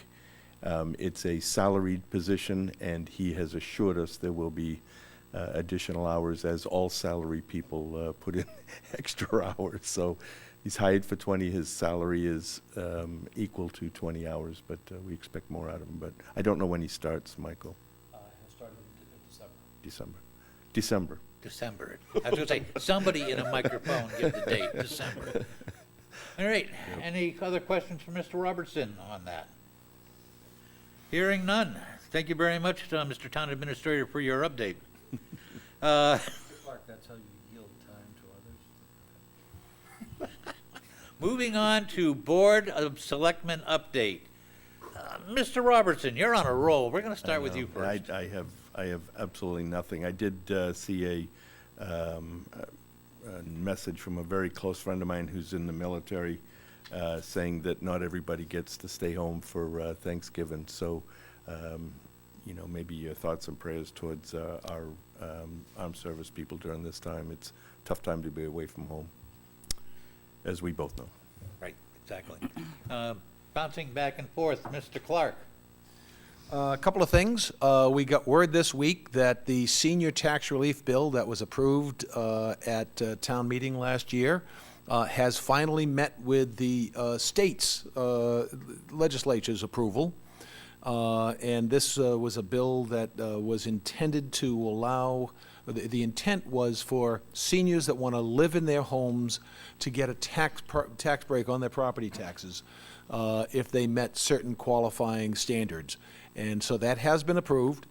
The last element of this, it has to go to the town ballot in April to be approved by the town overall, and then it would finally be in place. So we're still looking to April. And I do know from talking to folks up in the State House that it's entirely possible that the state may come up with some sort of broad statewide version of this prior to us ever getting to the election, in which case it would make this moot. But nevertheless, just in case the state doesn't end up acting on something, and what's the chances of that? We would be in position. We know how proactive they are. We would be in position to have this on the ballot and hopefully approved, so that as we get further into 2019, we can offer our senior residents some manner of break on their property taxes if they want to try to stay in their own home as they get older. Also, I don't know, I had brought this up to the board before. The town of Plymouth, over the objection to their board, what's now known as the Select Board in Plymouth, town meeting passed a name change, changing the name of the Board of Selectmen in Plymouth to the Select Board. The Board of Selectmen recommended against it at town meeting, and town meeting overruled them. So it is my intention to submit an article for next year's town meeting to do the same thing here, change the Board of Selectmen to the Select Board, because again, it's the zoning board, it's the planning board, it's, none of the other boards refer to a gender in it. And I just think that, and I'm particularly sensitive, I'll admit, having a couple of young granddaughters, that some of this, subliminal stuff can influence you as you're growing older, and I don't see any harm in just making it the Select Board instead of the Board of Selectmen. I have a feeling that if this was known as the Board of Select Women, the name would have been changed a long time ago. So, anyway, and then I will be submitting that as an article. It will be up to this board as to whether they want to recommend that it goes onto the town warrant. Well, you're going to make this, do this as a petition article? No. Well, because... I would ask the board to submit it from the Board of Selectmen. That article's closed on November 6th. That was only for petition No, articles, that's not why for I'm board asking him, articles. because we can still do it. Right. And No, I would hope that this board would recommend, all it has to do is recommend that it goes on the ballot. You can recommend against it, but allow it to appear on the warrant. There's many times where we've allowed articles to appear in the warrant, even though we may end up voting against them when they appear there. what I'm getting at is, though, all the other private citizens they wanted to put. I'm asking the Board of Selectmen to do this. So you want this to be our That's, article? I don't know how many other ways to say it. Well, I just want to make sure, because Yes. in that case, on the next meeting, add to the agenda to see if we will support putting an article in under our name to change the name of the Board of Selectmen to the Select Board, please. Okay, I didn't know it had to come up that fast. I thought it could just be in, when we're Well, this is considering not- you all don't other have- articles. You don't have to have it written. I just want to make sure we all are in agreement before the fact that we're agreeing that, yes, you can go ahead and create. the Okay, I just article. didn't know, technically in the process. I mean, usually we have a couple of making nights it up where we as I go review, along. articles all at the same time. But I will defer to your wisdom, Mr. Chairman, in this instance. That's what you get for making me chairman. And, and then finally, I just would also like to wish everyone a wonderful Thanksgiving. By the way, I am not sure we're going out live tonight. There's a new playback system at Area 58, and I was warned ahead of time. I don't know, Peter, if you have an update on this. It is live. Okay, well, in that case, then I won't say anything else. Well, okay, in that case, we're live, and there's no need for me to speak any further. Back to you, Mr. Chairman. Ms. Hewens, please. Thank you, Mr. Chair. So I want people out there to know that this public forum to discuss the siting of the police station and more than just the siting, but the entire discussion of what went into the whole process is going to be on Monday, December the 3rd at 5:30 p.m. in this room. And I think that it's important for people to understand that it will be probably at this meeting where it's explained to people why the new proposed police station is being proposed to be built where the current playground is. And I think it's very important that the architect, engineer, project manager, anyone who has been involved in this, particularly those who know about site plans, know what they're looking at, know if there's room for things, know what well radiuses are, that kind of thing. So I just want people to know that what Mrs. Ryan was referring to tonight. She was apparently upset she'd heard something about the playground. So this is a very important meeting. I think that probably all kinds of things have been considered. The town doesn't own a lot of town-owned property. And I think that's very important that if in fact this is the only place it can go, that needs to be really proven to the public. And what I wanted to say earlier, what I think I did probably, was that, a lot of people can't attend 10 a.m. meetings at 10 a.m. on a weekday morning. So this is good, and I hope there's a fair amount of publicity out there. I know I can see Catherine writing furiously. I'm hoping it'll go up on the town website, and I hope everyone comes and participates. Oh, I don't think there's any doubt it's going up on the town website. That's my way of saying make sure it goes on. And just for the record, the chair did say we will have all the experts there, including the architect and engineer. Yep. Thank you, Alan. And like I say, because there are a lot of things that went on in their discussions, from what I've been told by committee meetings. Okay, anything else, Sarah? Oh, no, just happy Thanksgiving. Could I just add one thing first, Mr. Chairman? Sarah brings up the playground, and I just want to say, as far as I'm concerned, if there is serious consideration taking place for the playground, I would want to know what the plans are, because I'm going to have a very difficult time going for anything if there's not a plan to replicate the playground somewhere in this complex. Correct. So Thank you, that, Ron. I mean, public safety will come first to me, but I am not walking away from the commitment we've made to that playground. So I'll be fascinated to see exactly what alternative they have in mind. Correct. Because I'm going to be, again, I will listen to anything with an open mind, but, if they're talking about the elimination of the playground entirely and not having one on site, well, I just want people to know. I don't want people, people need to be aware that, this is what we need to find out. We need all the information, which hopefully we'll have at that time. They need to come to the meeting, the informational meeting, And- on December 3rd. And if I may add to that, we currently, as far as I know, have no cost estimate to either removing it or dismantling it and relocating it. People have no idea how much concrete is in that sand out there. We poured and poured for That's all days, part of and the- then we brought the trucks, the cement trucks in. The town meeting, this is back in the day when we had money. The town meeting spent a lot of money on that. With So all due respect, I'd rather Cost not estimate. pontificate about this. not going to further. pontificate. I just wanted to Ron's point. I totally agree. We may find Jimmy Hoffa. Go ahead. No, You you may won't very find Jimmy well find Hoffa. Jimmy Hoffa. No, All Jimmy right, Hoffa. Mr. Townsend. Thank you. While we're talking about the playground, just to add, I was on the original playground committee with Sarah, and when we talk about the village-type area here in downtown, I think the playground is an integral part of that village area. And, I think we have to think very carefully before we make any moves there. So I agree, and I think it's very important that people come to that meeting and we talk about it.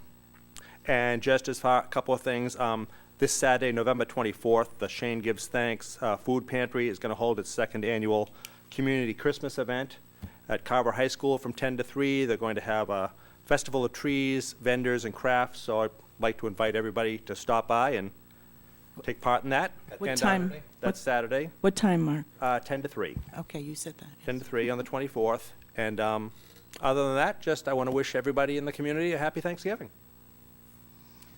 Hey, well, everybody keeps taking my thunder away with the reinforcing the informational meeting on the new police station on the 3rd, and also wishing everybody a very happy Thanksgiving. It's a time to get with your relatives and, family. It's, family's the big thing.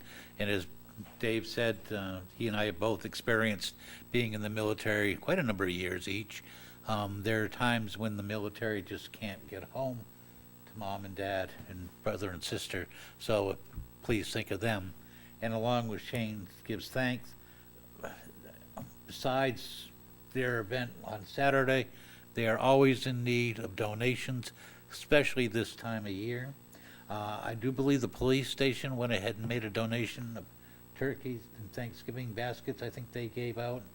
I'm not sure, we'd have to double check on that. I do know they helped with the Thanksgiving meal down at the COA, that they always do, and I think they need to be recognized for that. They're doing they continue to do a lot for the town, and it's very much appreciated. Mr. Chairman? may I- You've already had two bites at the apple. The Friends of the Carver Council on Aging are sponsoring a craft fair on Saturday, December 1st, at the Council on Aging from 10 to 2. And I would urge everyone to take the opportunity to stop by there. There'll be baked goods, there'll be a white elephant table, there'll be raffles, and there are a lot of nice craft tables. Mr. Robertson might find something for his wife there for Christmas, so that I urge everybody to stop by 10 to 2, Saturday, December 1st, at the Carver Council on Aging. Thank you. All right, and before he decides to jump in again with another update, again, everybody have a safe Thanksgiving. Do not drink and drive. If you're going to imbibe in adult beverages, make sure you have a designated driver. And that's it for me, so let's move on to approve an agreement between Carver and Lakeville for the Lakeville Animal Shelter. Mr. Malinowski. We do this annually. Thank you for that in-depth analysis. We win with this agreement. Yes, no, I understand. No, I agree. I know that it was a statement. I'll make a motion to approve the agreement for another year. Second. Motion made and seconded. Any further discussion? Hearing none, all those in favor, please signify by saying aye. Aye. 5-0. All right. Town. Excuse me, can I ask one question? No. The letter says that the Lakeville Board of Selectmen, oh, never mind, go ahead. Sorry, my mistake. That's why I said no. Yeah, thank you. Moving on to the town banner hanging policy. Mr. Malinowski, some background, please. Yes, Mr. Chairman, in your package, you'll have a banner policy that was drafted by the Assistant Town Administrator after reviewing with different department heads, so there's some consistency, so that when we get requests pretty much from private entities, that it's appropriately covered in this situation, but also making sure that there's priority preference for any type of town organizations.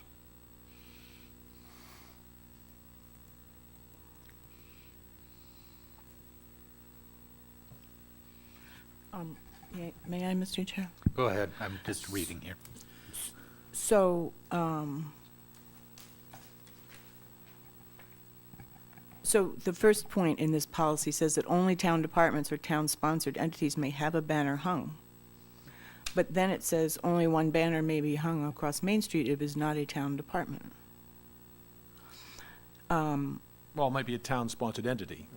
So, in other words, nothing can be hung over there, you know, about like a bike race or, I'm just wondering, I don't have any skin in the game, I'm just curious. So there are some events. One was recently done, sponsored by the fire department.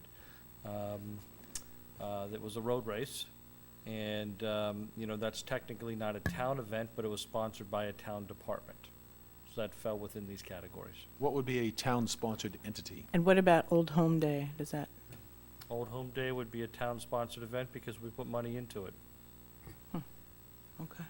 So the Reverend Merritt's road race that they did, that would be, that was what I was speaking to from the fire department. So what kind of entities are being prevented that are trying to have banners hung now? I think this is just from private entities. Okay. Have we had a lot of them? They've had some, that's why Elaine felt it was appropriate to have a policy so that, you know, we're not necessarily here to put, you know, banners of, to use Mr. Pratt's example, Eversource. Right, gotcha. I almost wonder if you should take town-sponsored entity and just say approved sponsored entity instead, because town-sponsored entity makes it, you know, that way, again, like the Doreen Merit Scholarship Fund. Because they I have to agree. You know, that come would to be, the town, I think if you just change town to approved sponsored entity, then, or town approved. or town approved, yeah. Yeah, that's good, I like that. Only one, So please amend it as you see fit. okay, second one, only one banner may be hung across Main Street, so that wouldn't pertain to the fire department. That usually has their recruitment banners at both south end and north end. However, there are times if there's an event at Edaville, as well as King Richard's Fair, I've seen banners go up for that for traffic and whatnot. That would not be part of this? If there's something up there for public safety tied into traffic, that's a town-sponsored by a town department.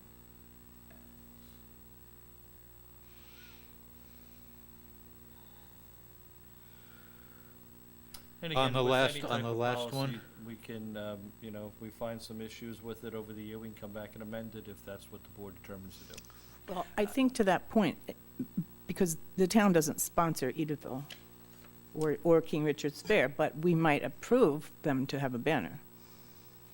Yeah, I mean, I think if we change town sponsored to town approved entities to go along with town departments, that, I would almost think that a request from a non-town department or town approved entity would probably, should be coming before the Board of Selectmen for approval. Right. So I think we should have that in there somewhere. I agree. And I also think, I understand why we might want to only hang one banner, but I'm not sure I want to put that in there, only because I think there might be times we want one in North Carver and one in South Carver, and Maybe one in the middle. Yeah. maybe, yeah. I'm not sure I want to put how many banners they can put in there, or, So if I could suggest this, since there's some additional questions with this, maybe we should table this for the next meeting, because Elaine did do some work talking to others about this, and she's better equipped to answer it than I. And she will be at the next meeting. She will be at the next meeting. and I- can you also maybe- pass on the recommendations that were made tonight? Yeah, Maureen has those yeah, I'm down. sure Maureen has got that already. We'll take a motion to make a table motion to this. table it. Motion made. Do I hear a second? Second. Motion made and seconded. All those, any further discussion? Hearing none. All those in favor, please signify by voting aye. Aye. Opposed? All right, it is tabled until our December 4th meeting. All right. Now minutes, license, and any other topics not reasonably anticipated by the chairman 48 hours in advance of the meeting. What's your pleasure on the minutes of October 2nd and October 18th? Make a motion to approve the minutes of October 2nd? I'll second it. Okay, anything on the 2nd? Hearing none. All those in favor signify by saying aye. Aye. Opposed? Hearing none, okay, the set members, meeting of the 2nd is approved. Make a motion to approve the minutes of October 18th. Second. Okay, a motion made and seconded. This was only 3 of us were at that meeting. Myself, Mr. Robertson, and Mr. Townsend, along with the town administrator, and Shelby was our, so only 3 of us will be voting on this. So I actually need somebody else to make the motion. I'll make a motion to approve. Okay, do I hear a second? Second. Motion made and seconded. Any further discussion? Hearing none. All those in favor signify by saying aye. Aye. Opposed? None. So it's 302. And Mr. Chairman, just, we'll have to review Robert's rules because I think there have been some changes in the approval of minutes that might have allowed my motion, but I'm going to pass on that for now. Yeah, so Ron, it's 302. Ron and I would abstain. That's fine. You can bring it up again. Okay. Our next meetings. These are tentatively meetings. Mr. Milanowski has put a full year's worth out there. But I think, it's showing up as 1 meeting a month, with the exception of the month of October. And I think the public need, and the citizens need to know that those are the minimum amount of meetings we will have. Generally, we found when we're getting into the budget season and really get rocking and rolling towards town meeting, that we end up with at least 2 a month. So I would fully anticipate If not that there more. will be, Absolutely. there will be other dates added to this. This is just the bare minimum of our meetings.